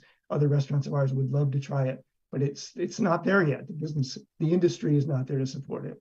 And then finally, the other concern, and I alluded to this a couple times, was the effective date of July 1st just isn't practical for a lot of these things. Even for things where you have to draw down inventory or prepare your ordering systems or train your staff or whatever, it's just not enough time for it. So I appreciate the council's time and thoughtfulness on this. Thank you. Thank you, Mr. Reedman. You said there's currently one company that does what? So it's a company, there are probably some other companies around. There's only one in the area that we know of that's actively doing this. You order something from Grapeleaf. Grapeleaf puts this in their plastic container. You pay $4 when you order that for this plastic container. It's added onto your Grapeleaf bill, right? I'm not sure about the $4, but you pay a fee, right? Then when you go back to Grapeleaf the next time, you bring them the container, they take that one and they wash it, they give you a new container. You no longer have to pay the $4 for the container. And then maybe a little different system where you're charged, sort of like a library book. You pay a fine if you don't return it, you end up buying it. So it's an interesting technology, right? And ideally, if 20 restaurants use the same company, it'd be great because you don't have to go back to Grapeleaf. You could bring the container back to Judith's Kitchen the next time. The same container, you would get food in your container. So it's a nice thing. It can even build loyalty with restaurants, but there's just not enough infrastructure for that business yet to mandate it in an ordinance. Okay. Thank you. Thank you. Would your opinion change if that company were a member of the Charles River Chamber? Not at all. No. Okay, I'm just kidding. No, I mean, it really is. The technology is not there yet. All right. I see a bunch of councilors have their hands up, so let's start a discussion here. And I think my guess, I know they didn't all say it, but my guess is that all three of the people we've heard from, including Councilor Danberg, Madame Danberg, are willing to answer questions if folks have them. So first, I see Councilor Noel, followed by Councilor Ryan. Councilor Noel. Thank you. I think Mr. Reedman touched on a lot of the questions that I had. I mean, I think that we all agree, especially with the report that came out yesterday from the Washington Post, that we have to act quickly. And so the question is, I know this item is up for discussion. There's also possible amendments. I mean, is this something that we can synthesize the information from Mr. Reedman and pass this in phases so that it's workable for the restaurant, so it doesn't stop business, but also expresses the urgency of the council, the urgency of this issue, because I do think it is urgent. And I also think it's a lot and it should be done thoughtfully. So I fully support the ultimate goals of this and just want to be mindful of, the points Mr. Reedman made, the unintended consequences, and how can we work together to get this done? Thank you. Thank you, Councilor Noel. Councilor Ryan, followed by Councilor Leary. Councilor Ryan. Thank you, Chair. Having been in the restaurant food service business, even when I was working in human service, I could follow Mr. Reedman, Greg, right along, no problem. And what was going off in my head was the dollar signs it was going to cost the restaurant. I own 2 diners, and then for 24 years I built kitchens, did the ordering, balanced food from the food bank plus food from vendors like Sysco, US Food, and others. So I know the cost, and I was there when we started to switch over to these biodegradable containers. And to tell you the truth, you're going to be dealing with this if everything goes into place with the hotel in Ward 4, because my company ran the hotel in Waltham. You're talking about how much money can you spend on these containers? And I'm so want to get rid of plastic bottles. I'm not disputing what we're trying to do here, but I'm glad that Sun Wu said that they were working with the restaurant establishment, that Greg was allowed to speak tonight. It's definitely not a July due, that's for sure. This is expensive. This is very expensive. Last week I talked to a restaurant owner, not about this, it was about the override, but the week before, same subject, and how much it costs to run these businesses. It's just, we got to keep working with this. And I know you go online, you go to order, or even your main distributors, and you say, I don't want black, I need clear. I don't want styrofoam. Find me something affordable that's biodegradable, which at the time wasn't. So I'm just saying, I do have a question.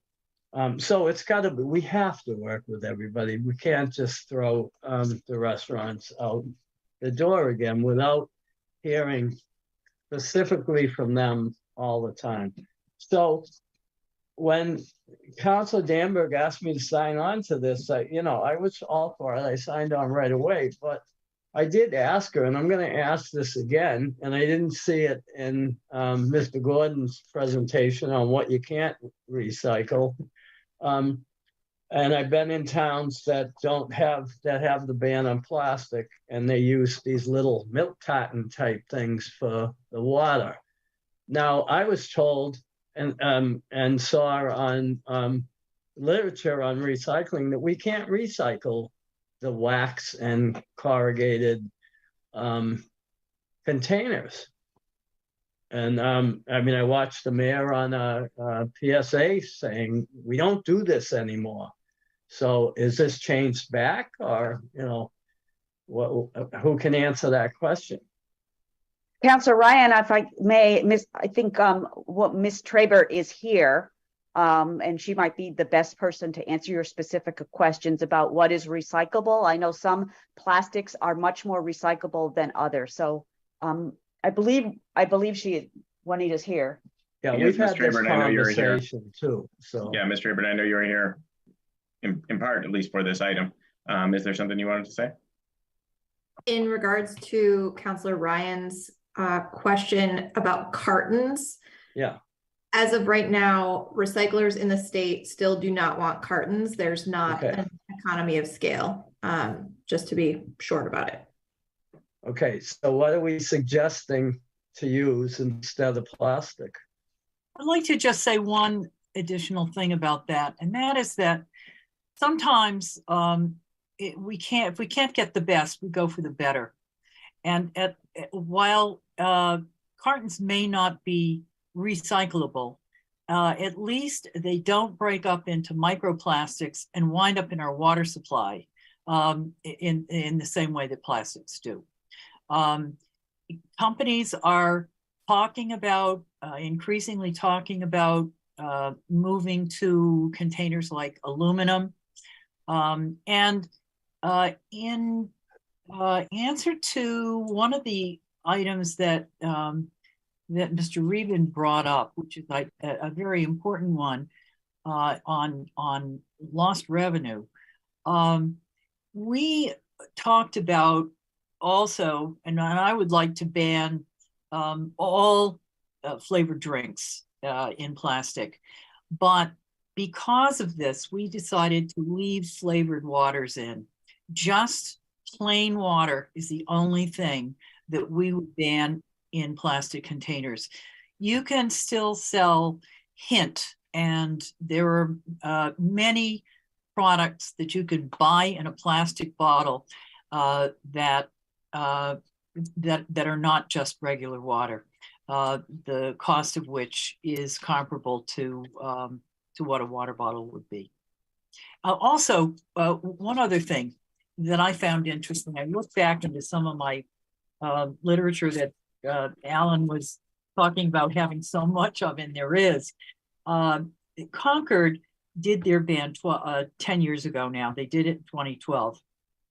And for years, there was controversy and talk about wanting to rescind it. They didn't. And now the town officials say, according to this article in the Boston Globe, that they hear few complaints about the ban, that even old foes of the ban have softened their opposition. A man named John Cummings, who was cited in the article, who has served, it says, as manager for more than 30 years at Crosby's Marketplace, the town supermarket.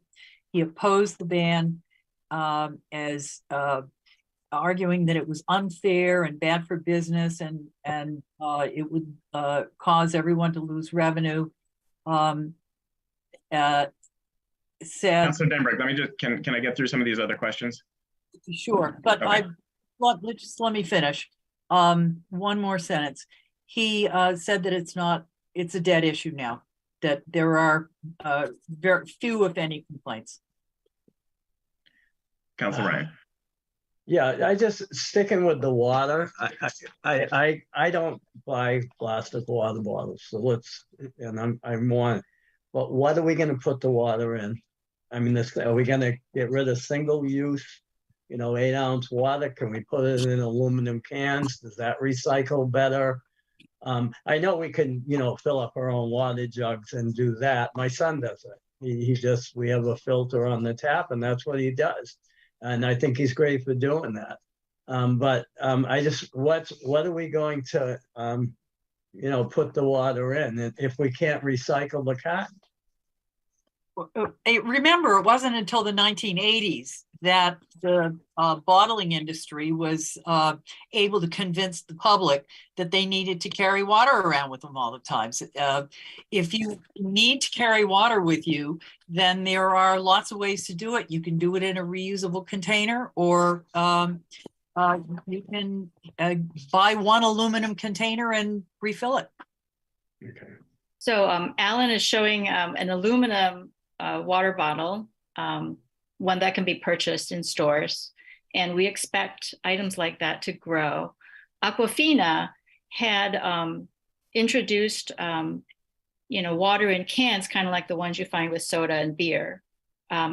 We're not sure what happened with that because it was shortly prior to COVID, and we haven't been able to see those in stores, but those were the expected releases prior to COVID. But I also want to add that,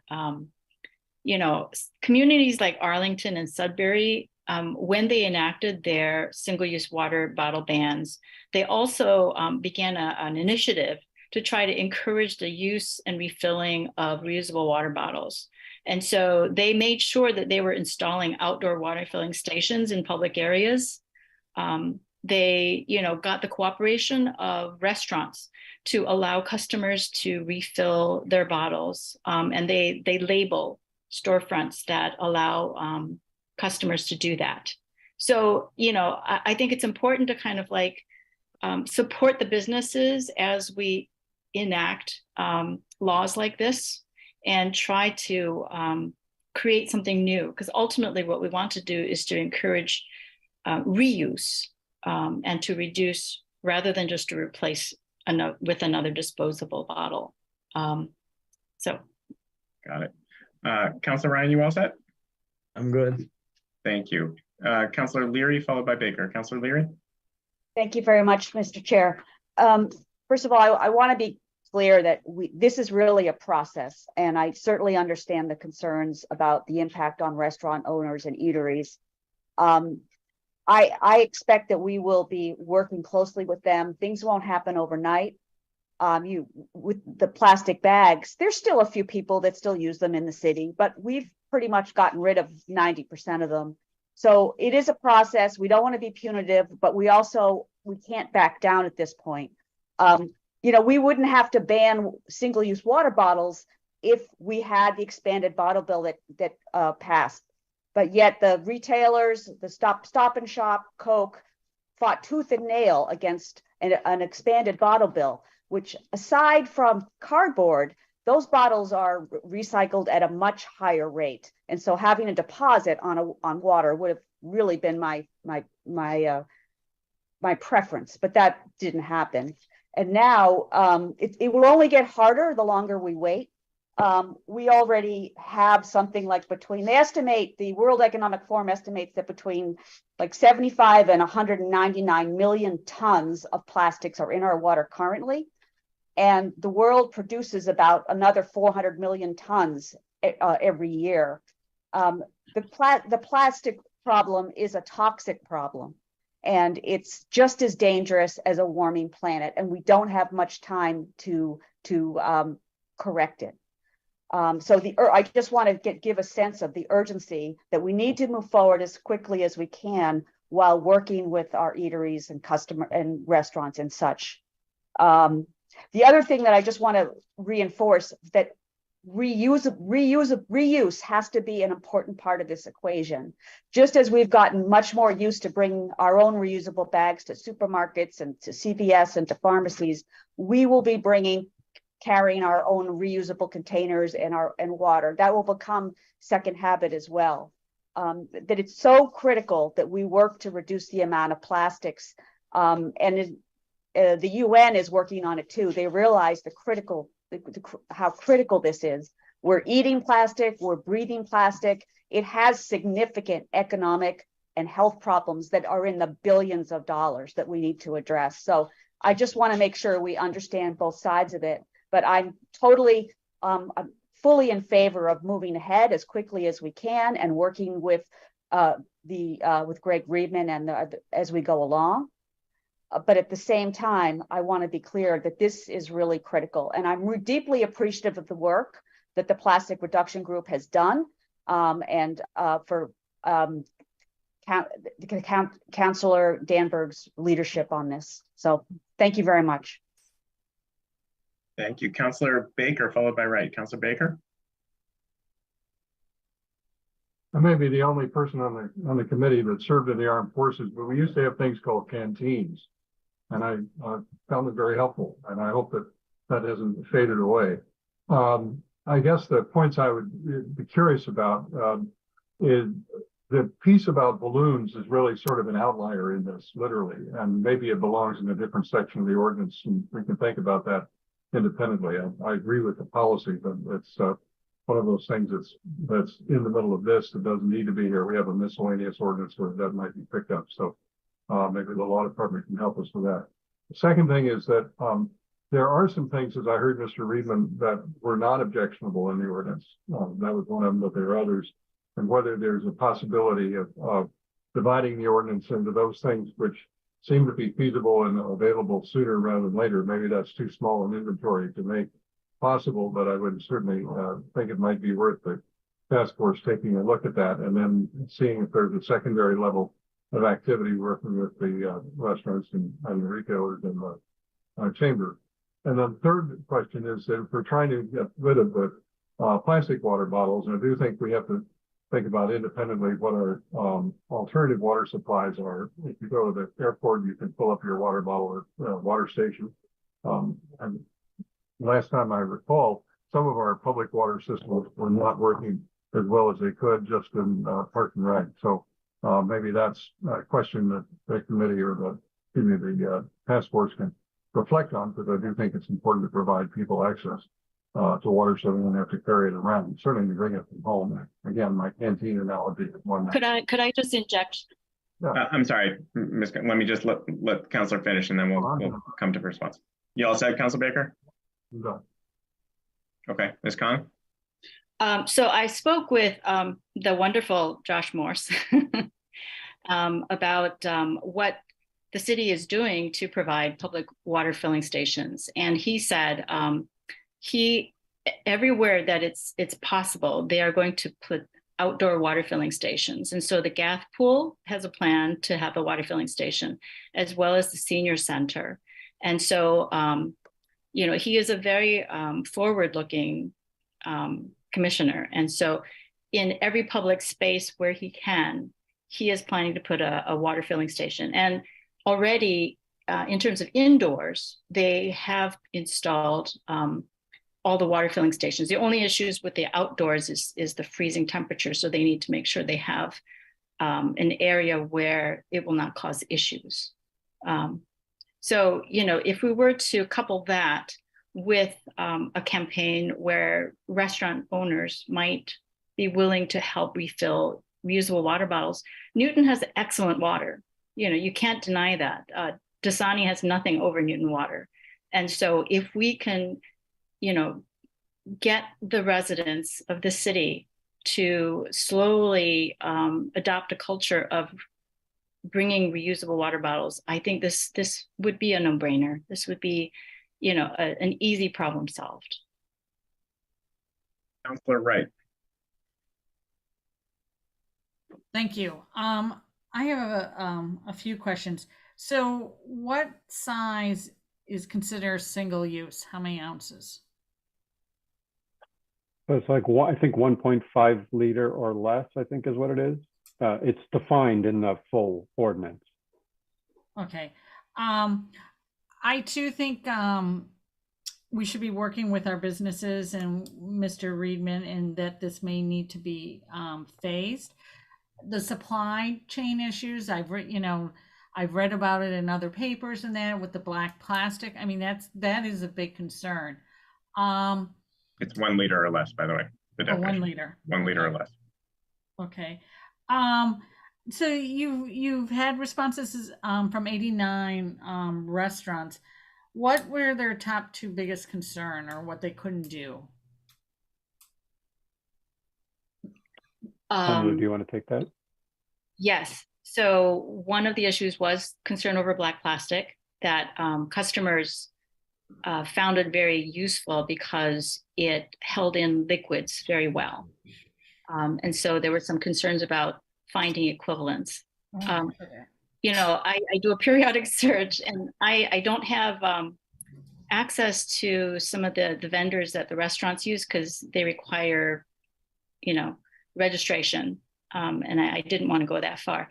But doing the internet searches to restaurant vendors, I always find the white equivalents in stock, and the prices are the same. And when I did a search last night, the white plastic was in stock and it was cheaper than the black plastic. And so I completely understand Mr. Reedman's position, but I think we should not be daunted by this and assume that it's going to be a lost cause. As Councilor Leary said, we are at, you know, a position where this is, you know, a crisis. And Mr. Reedman has recognized this as a crisis. And so you can't talk about it without taking action. And I know there are alternatives available. Brookline has done it for the last 5 years. And there are plenty of restaurants in Brookline. Right. You know, So San Francisco, Berkeley, you know. I'm sorry. Yeah, black plastic. Yeah, I was just going to add to that. I mean, black plastic is banned in many other communities around the country, and they have lots of restaurants. So I can't speak to the supply chain issue. I'm not an expert. I'm not out there trying to buy this. So I'm not. I don't want to disagree with Greg on that, because I certainly respect his opinion, but there are a lot of other restaurants that are managing this in other places. And so that is certainly something to look at more closely. I just want to respond because there's been a couple comments on the dates.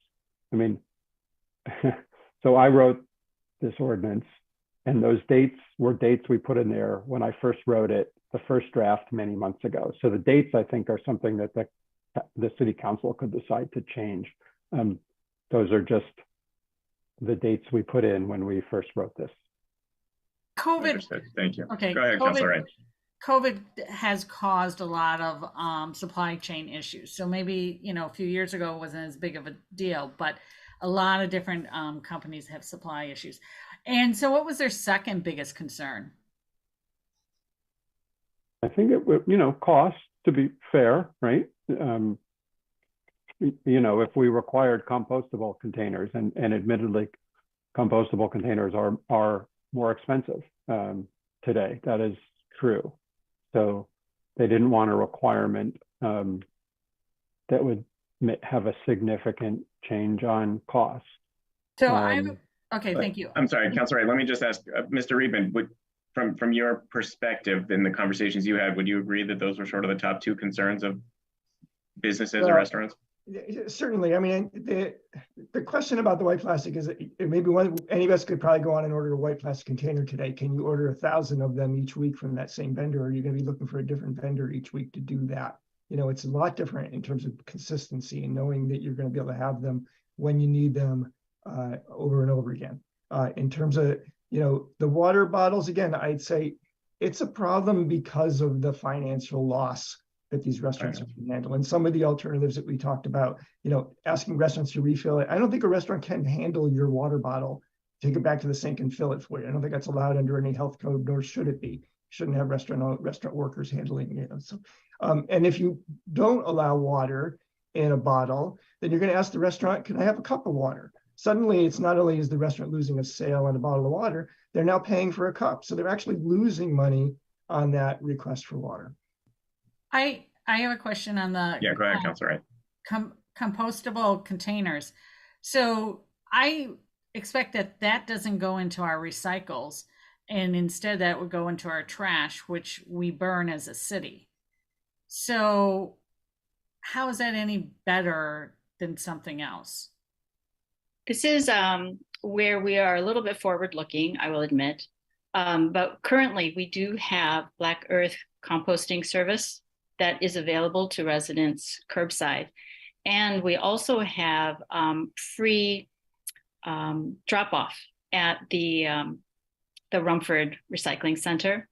And Ms. Trabert is planning to create additional sites where residents would be able to drop off organic scraps for free. And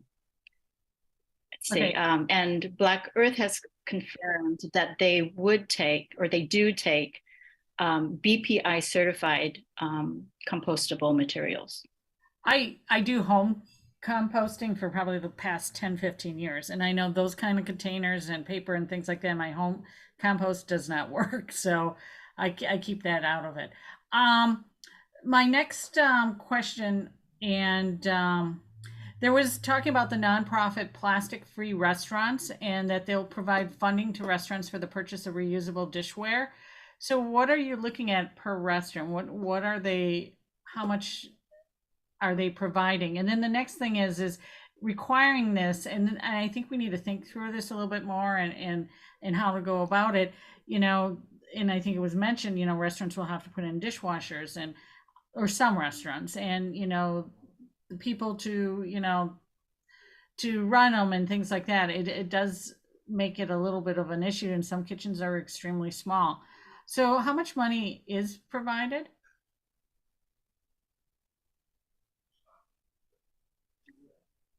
Yeah, that's a good question. I actually don't know exactly how much funding they provide to purchase reusable food serviceware. And you know, there was no intent to force restaurants that don't have dishwashers to install dishwashers. Not sure if there was some confusion there, right? But if you're requiring them to have dishes instead of paper products, how would they clean that efficiently? You know, having someone actually wash all the dishes, like Mr. Reedman was saying, like the pizza place, you know, where the kids go to. Right. The full ordinance, the statement says that small, you know, establishments without the means to wash reusable dishware can request a waiver. Okay. And I think this is in our next section that we're going to talk about, but one thing that gets to me, the schools do a terrible job of recycling plastics and cans. And, you know, I have an event in the high school, and there's no place in the cafeteria at North and for plastic and cans. Yes, they do papers, but I don't see that happening at the high schools. And my kids are a lot older now, but when my kids were in middle school, that was schools really on top of this too. Councilor, did you want to weigh in on that? Could I actually weigh in on that? Because I've been working on that very specifically. As a matter of fact, I just sent an email to one of the school committee members and to to David Stickney, because I actually go around and take pictures of the school dumpsters and send them to them. Because you're absolutely right. The schools have not improved in 10 years. Yep. It's a disaster, and it's not a priority for them. So we're working to, one idea is to have rewrite the custodial contract, okay, is part of it. The only recycling that really gets done well is usually done by a parent or a member of the staff that's a person that does a great job. But you're absolutely right, Council Wright. And as I get to this next item, I've told them the city is going to be moving towards making sure we're obeying the waste bans. And I'm going to come after the schools to be part of that. They're not accepted to that. So when I see the custodians, they're just throwing a plastic trash bag in the recycling, even though the trash dumpsters is totally empty. There's room in there for it. So I'm working on that. It's more the next issue we're talking about. It's something that gets me really upset. So I am frustrated by it, but I do have a plan. So totally with you on that one. Okay, thank you. That's it for now. Thank you. All right, thank you, Councillor Malachy, followed by President Albright. Councillor Malachy. Yes. Oh, so I'm frustrated by so many things too. I, for one, can't understand why, if black plastic can't be seen at the recycling, why aren't they using different colored belts or whatever is causing the problem? I'm accumulating black plastic in the hopes that someday I can find a place to recycle it. But until then, I am very interested in the idea that apparently is not too widespread yet, but the idea of the reusable containers. I wish we could make it legal somehow to for customers to bring their own containers back. For a brief period before the pandemic, I was actually doing that at a restaurant that maybe I shouldn't name, that would take them and put my Chinese food in them. So if there were a way to sort of absolve them of absolve the restaurants of the responsibility to ensure that they were clean if it was on the customers, I think that would be a preferable way, or sort of more widespread way to get it. But failing that, I'd be happy to invest in some $4 containers and keep reusing them. I think that system would be the best if more people adopted, if they were sort of standardized sizes, so that you could get your Italian one day and then take the container back to a Chinese restaurant or whatever, and not have to have a specific set of containers for a specific restaurant. I do have a question about the compostable containers, and I kind of share the skepticism that they will actually get composted. And there was a reference to Black Earth taking BPI certified. What does that refer to? So BPI is the Biodegradable Products Institute. Oh, so it's a good thing. Yeah. It's a certification process, and they certify that the containers will break down. It's true in a commercial composter to the comment that they won't break down in a backyard composter. That's true. They certify that they don't have PFAS in them, et cetera. So there's a whole process they go through. So for any of you that were at the Soup Social serving soup, we specifically got all BPI certified containers. We had Black Earth pick up the next day, so that everything there, we were very focused on ensuring. We worked with Newton Community Pride to make sure that everything that was served there was compostable. So that is possible. I admit those have to go to a commercial composter. That's true. We're not prescribing and saying everyone has to use compostables, because I agree, a lot of people will take those and throw them in their trash. And that's not necessarily any better than throwing a plastic container in the trash. I do want to comment about black plastic, right? Because there's a reason why the plastic is black, right? And it's there's a study that I read recently that showed that 40% of those containers have high concentrations of heavy metals like cadmium, et cetera, in them, because they are made, partly they're made from recycled plastics from electronics. that's partly where they come from. So I'm not sure you want to be saving them, hoping somebody's going to recycle them, even though you could technically, someone could collect them and probably break them down and make new black plastic containers. That's probably going to release harmful chemicals into the environment. You know, when you put, there are studies that have shown that when you put hot food in those chemicals leach into the food. So I really feel strongly we should be getting rid of black plastic containers. Environment, they're not recyclable and they're bad for our health. We just got to get rid of them. I want to add one more thing to that. Thank you, Alan. You just taught me something that I didn't know about black plastic.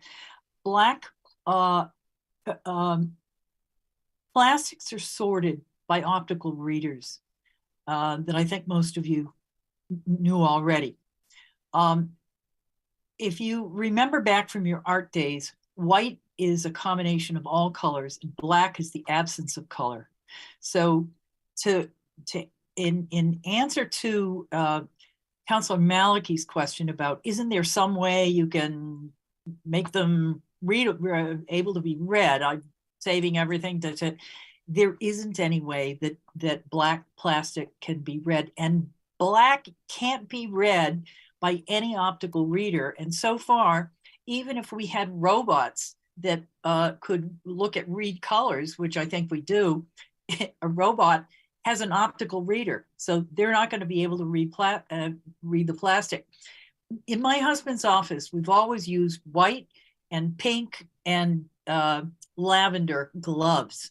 And recently, one of the people that was ordered a box of a carton of black plastic gloves.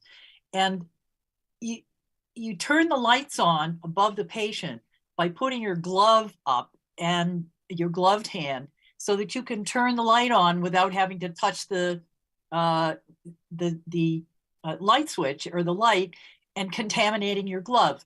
Well, it won't read black plastic. So we have thrown out all of the black plastic gloves because optical readers cannot read anything black. So we have to stop using these things, and we have to stop manufacturing black plastic for the also for the reasons that Alan has shown us. Okay, well, I did not know that about the heavy metals in the black plastic, and I didn't realize that when we could recycle them, that they were going into other black plastic containers. I guess I thought they were going into, like, you know, park benches or something like that. So that's certainly another reason to not try to keep them. But you also mentioned PFAS, and that was my other concern about the compostables, because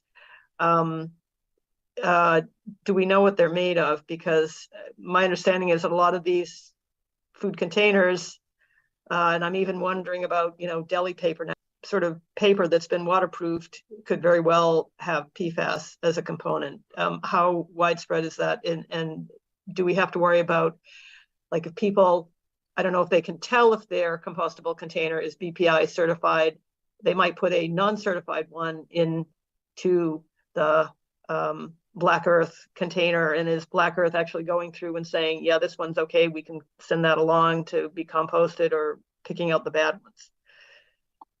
Yeah, so a lot of questions in there that we could probably talk for an hour about, but for sure, a lot of you know, deli paper and things that have some sort of a moisture or vapor barrier may have PFAS in them. That's true, but that's a side note. That's not part of the core discussion of this evening.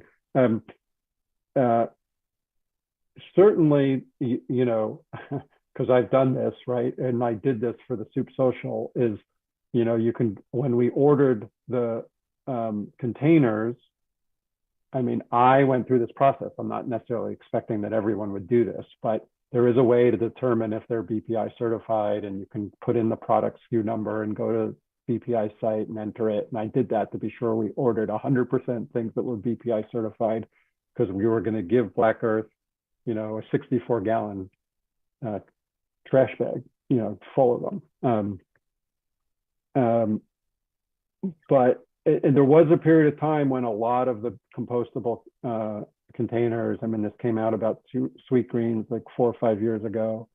You know, they claimed their things were compostable, but then they got, you know, they were tested and they had PFAS in them, and Sweetgreens then worked with a vendor to come up with a PFAS-free version. So for the most part, if they're BPI certified, it says it on the container. It's like embossed on the bottom of the container. I wouldn't say that's 100%, but mostly that's the case. I've looked at some of these things and they don't say it on it that I've gotten for takeout. And since I don't know, unfortunately, I throw it in the trash because I'd rather throw it in the trash than put it in my black earth bin. Does that answer all the questions you had? I think so. I tried to touch on the various points there. Okay, thank you. Yeah. Albright. Thank you, Mr. Chair. I'll be very quick. First of all, the Soup Social was a wonderful event, and you just made it even more wonderful because of all what I just found out about it. Ms. Kang and Mr. Gordon, I have to personally thank the two of you and all the other members of your committee. I know how hard you have worked on this, how many hours it has taken you to get to this point.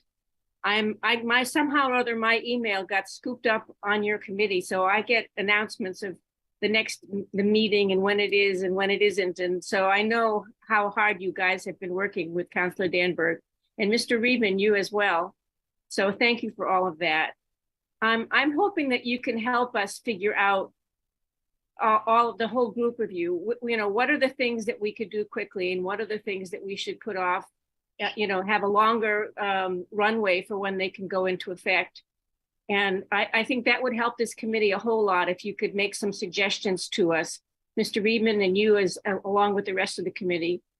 And I'm hoping that you could do that for us soon so that when we start our discussions on this, we have some sense of, you know, how to do this and still make it do what we need to do for the environment, but do what we need to do for the restaurants at the same time. So that's all I have to say. I'm hoping for your help. And thank you. Thank you, President Albright. And perhaps after Councilor Baker speaks, maybe you'll make a motion to hold so that we can talk amongst that group and try and see maybe about splitting the item into two things that can be done quickly. And maybe, you know, one of the other issues in there is sort of some sort of an agreement about the effective dates. Councilor Baker.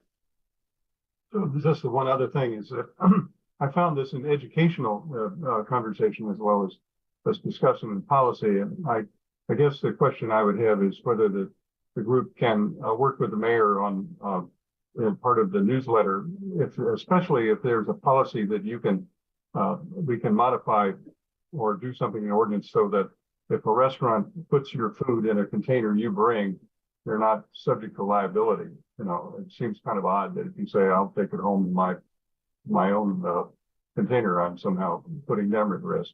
So that's, and just to let people know, the black plastic has these other collateral difficulties, which candidly I didn't know about. I just thought they were, you know, because it was just ordinary, but not the how it's made. So perhaps there's an educational element that can go out sooner even than any ordinance cut into two chunks.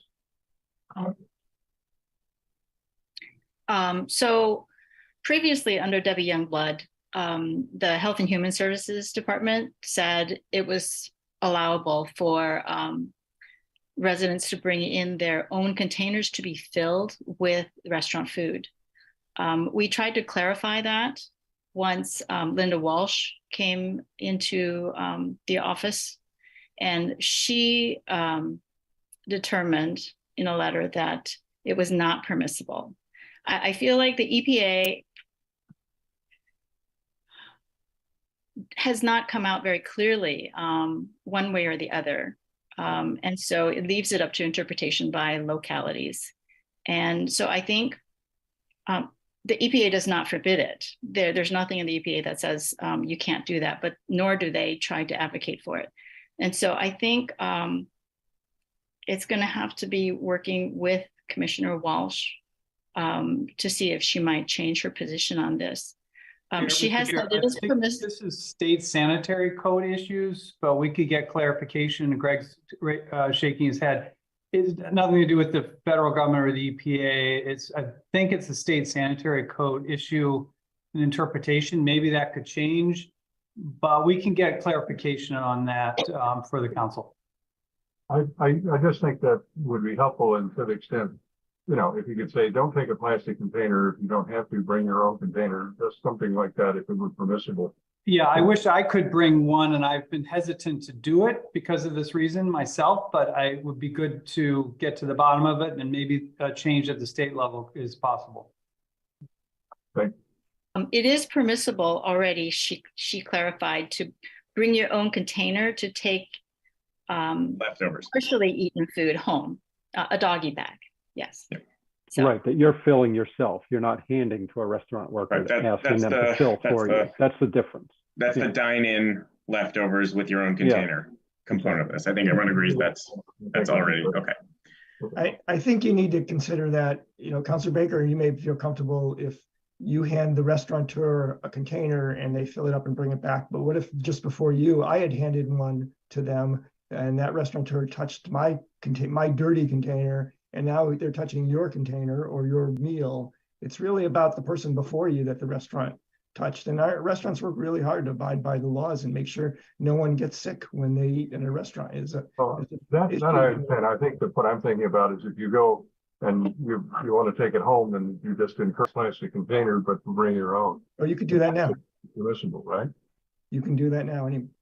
Yeah, I just think it's educating about the plastic problem as well as what you can do on your own. So, Greg, I have not been in a restaurant recently anyway that has done anything for takeout other than bring a container to me if I didn't have my own container, and I had to be the one to put the food in. I've never had recently have not had a restaurant take my food and package it and bring it back to me. I think they prefer to have you handle the food yourself. Mr. Reaman, you had your hand up. Was it just for this? Yeah. I just wanted to say before you move to hold this, and we would be really happy to work with the committee or whomever on dividing up this to things that we think could go right away and not. I think that's a great suggestion. But I do urge you to, when you get to the second part, the more difficult ones, and I know it's not a custom here to have a public hearing, but there are restaurants, there are businesses in this community that want to be heard, and you should allow and create a forum for them to be heard, or they're going to be very unhappy with you if you impose some of these things without even having them had a chance to talk to you. So. Fair point. Thank you. Councilor Leary? I was just going to say, I often, when I go out and get coffee, I always bring a reusable cup, and I have no problem getting my reusable cup filled where I go to Starbucks or McDonald's. So, you know, that I just wanted to throw that out, that I think it's just a little bit more of a cultural change than anything else. There's safe ways to do it. And as Councilor Danberg said, you can often just do it at your own table. President Albright. I'd like to move hold. President Albright has moved hold. This is item 6623. Any discussion on the motion? For those of us in programs and services, all those in favor of hold, please say aye. Aye. Aye. Any opposed? Any abstentions? Okay, and I don't see Councilor Noel. I think she may have already resigned. I mean, sorry, signed off for the night. Okay. Thank you, everyone, for that fascinating discussion. Really appreciate that. This committee will revisit it, and hopefully through Councilor Danberg, perhaps, you know, we can stay in touch and see when we've made some progress, and perhaps if we have a suggestion about, you know, a way to maybe divide this item, some new effective dates, and something that everyone can agree can move forward very quickly, and then we can try and deal with the lingering questions on the outstanding issues. We will certainly do that and keep you in the loop. Thank you. Great. Thank you. Thank you. Thank you. Chairman and Councilor, I think everybody. We'll see how much stamina we got. I know Councilor Leary is here to discuss item 67-23. This is amendments to section 11.5 on requirements for permitted haulers to provide bundled trash and recycling service. This may perhaps not take too long. We'll see. Councilor Leary. Mr. Chair, I think this will be a much shorter discussion. Essentially, we just want to stop breaking the law, and this will bring us into compliance of the statewide waste ban laws. And I've actually been working on this. I went back to my email. I've been working on this for 5 years. Okay, we put it on hold during COVID because obviously it would have been very difficult to bring this forward when the businesses and restaurants are struggling. But now is the time. And so I've worked with our law department and with Juanita Trabert on this, who wrote the ordinance. And there's also a phase-in is with this ordinance as well.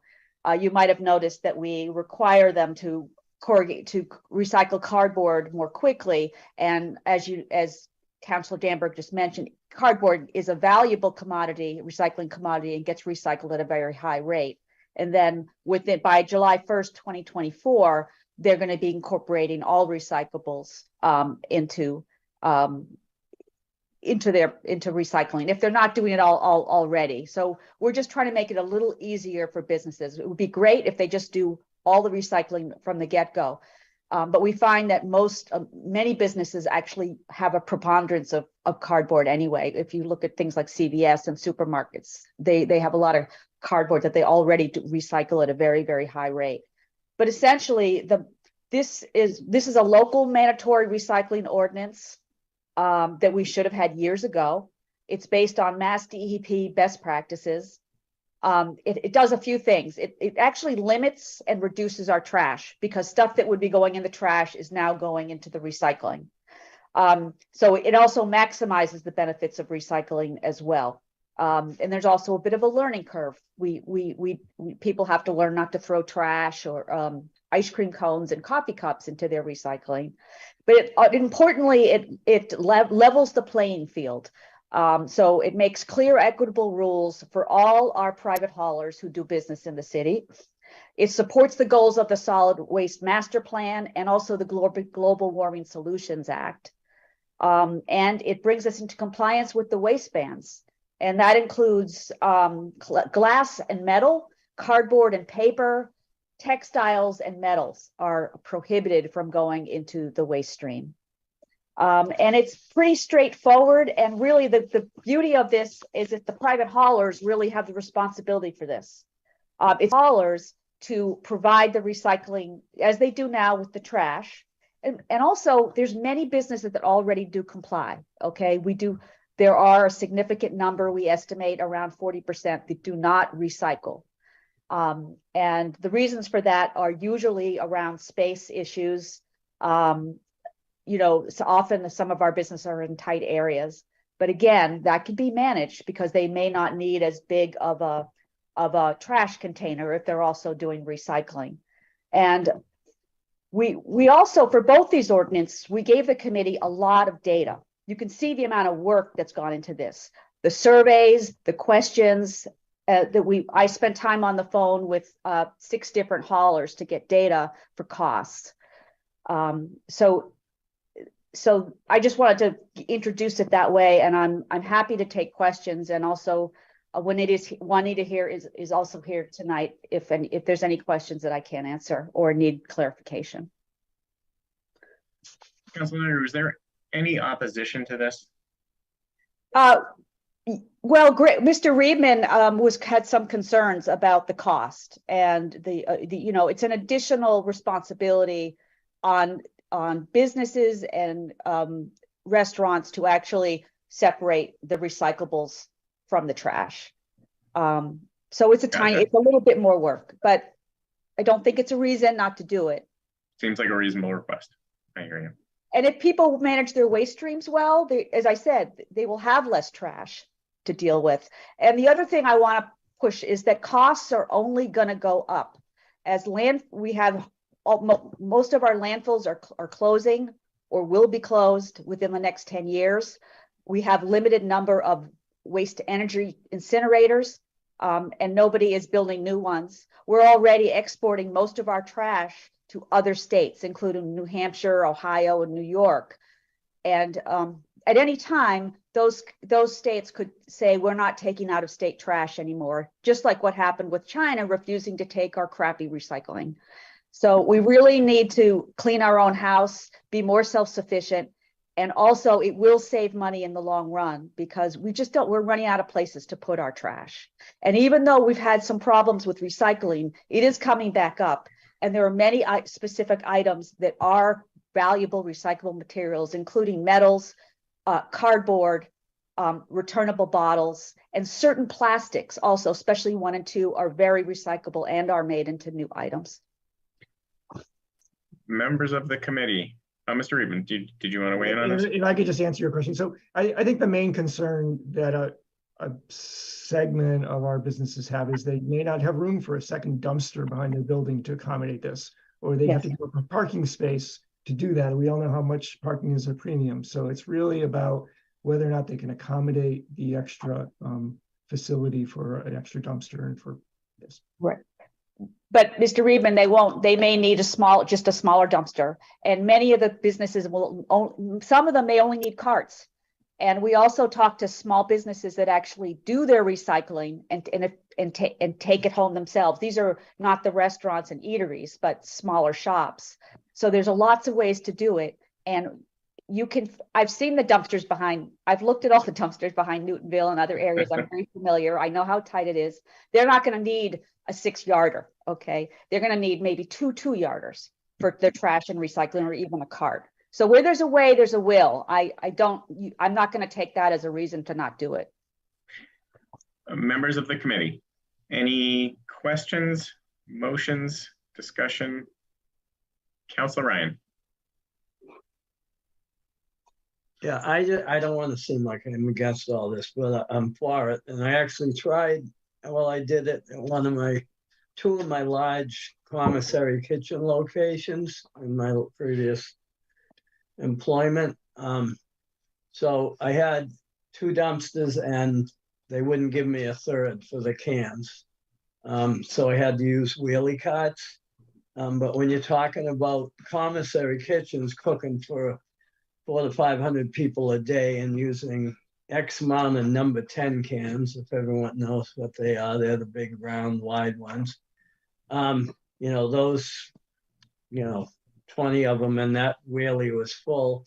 And then once again, they were charging us to have the corrugated paper dumpster. And of course, they're charging to have it dumped. And the other thing, and I'm not trying to stop this, we got to figure out a way. But and the other thing is, in our case, are the landlords going to allow the restaurants to do this? And what do we do if they tell them they can't? It's the law, Councilor Ryan. It's they have to provide recycling if they're going to do business in the city of Newton. So they have to do it. No. Yeah, they can also refuse to renew their lease too. Well, then they still have to do it with their next whoever's in there. Yeah, I'm just being a realist here. I want this. I want to figure out a way for this to work out where people want to do it. You know what I'm saying? So. Well, if 60% of our businesses and eateries already do it, and some of them actually also sort out their food waste, others can do it too. So. Yeah. Well, I mean, the big, if you go to Stop and Shop or any of the big supermarket chains and you look out back, you'll see this big, long, usually green dumpster looking thing that's all enclosed. And what that is a corrugated paper cardboard compressor. Yeah. And they because they have so much cardboard. Right. And they put it all in there, and there's a big winch, hydraulic winch that compacts it all into the back, so they can get more in there. But that's a luxury and built into their cost, I suppose. But anyway, I agree with you though. I always hated throwing something away that could have been recycled. Yep. in business. But again, I want to reiterate that this could be actually a cost savings, because trash will be more than recycling. in all, except for rare instances where we had all that problem with the China refusing to take our, and by the way, that wasn't really recycled. It was just littered in China instead of here. We'll get back on track because costs will only go up. Yeah, and the cost of actually dumping a dumpster is insane right now. It keeps going up, and you know, we were locking our dumpsters 20 years ago because people didn't realize that when they threw something in the dumpster, I was paying for that. I was paying for you to throw your garbage in my dumpster. So I want the city to have all their dumpsters have locks on them in all the schools too, because that's sometimes a problem. Councilor Ryan, you all set? I'm all set. Thank you. Councilor Greenberg. Thank you, Mr. Chair. I want to thank Councilor Leary and Ms. Chabert for their steadfast dedication to this issue over so many years. This is important. I think we need to comply with the state regulations, and I wholly support this. Did you want to move approval, Councilor Greenberg? Yes, I will. Councilor Greenberg has moved approval. Any discussion on her motion to approve this item? President Albright.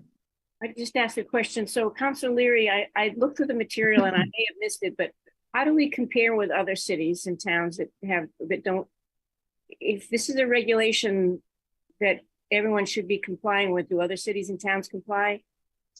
I haven't done any recent research on that, President Albright. I wonder if it's getting late. I don't think Ms. Trabert is here right now. I am. Oh, you are. Oh, what, Ms. Trabert, can you say how we compare with other cities and towns? I know there's probably a wide variety.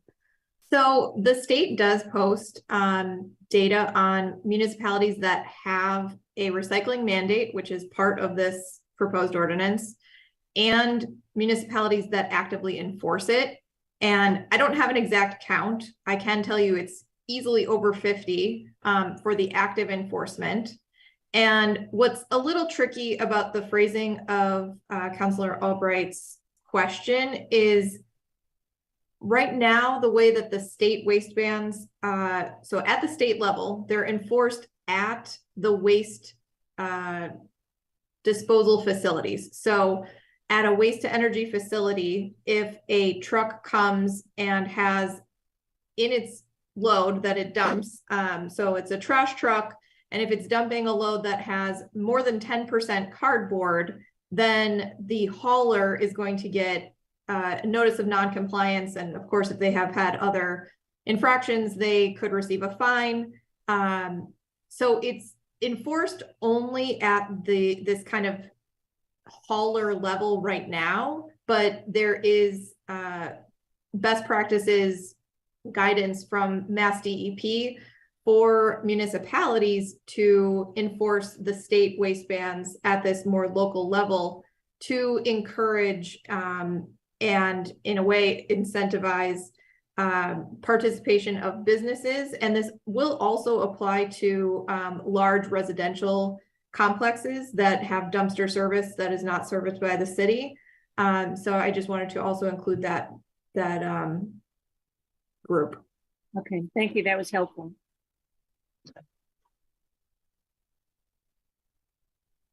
Okay, there's some back in discussion of the motion to approve. Any other discussion? All right, all those in favor, please say aye. Aye. Aye. Any opposed? Any abstentions? All right, Jacqueline, I believe that is 7-0. I think we've lost Councilor Noel. That is correct. All right. Thank you. Thank you, Councilor Leary, for bringing Thank this you up, very for spending much. the whole night with us. Thank you to the committee. Thank you, Ms. Trabert as well. Yes, all right. Thank you, Ms. Trabert. I'll see you bright and early in the morning. I'm guessing you're not talking to me, but if you are, I guess I'll see you in my bedroom. Okay. We have a recycling conference tomorrow. Oh, okay. Yeah.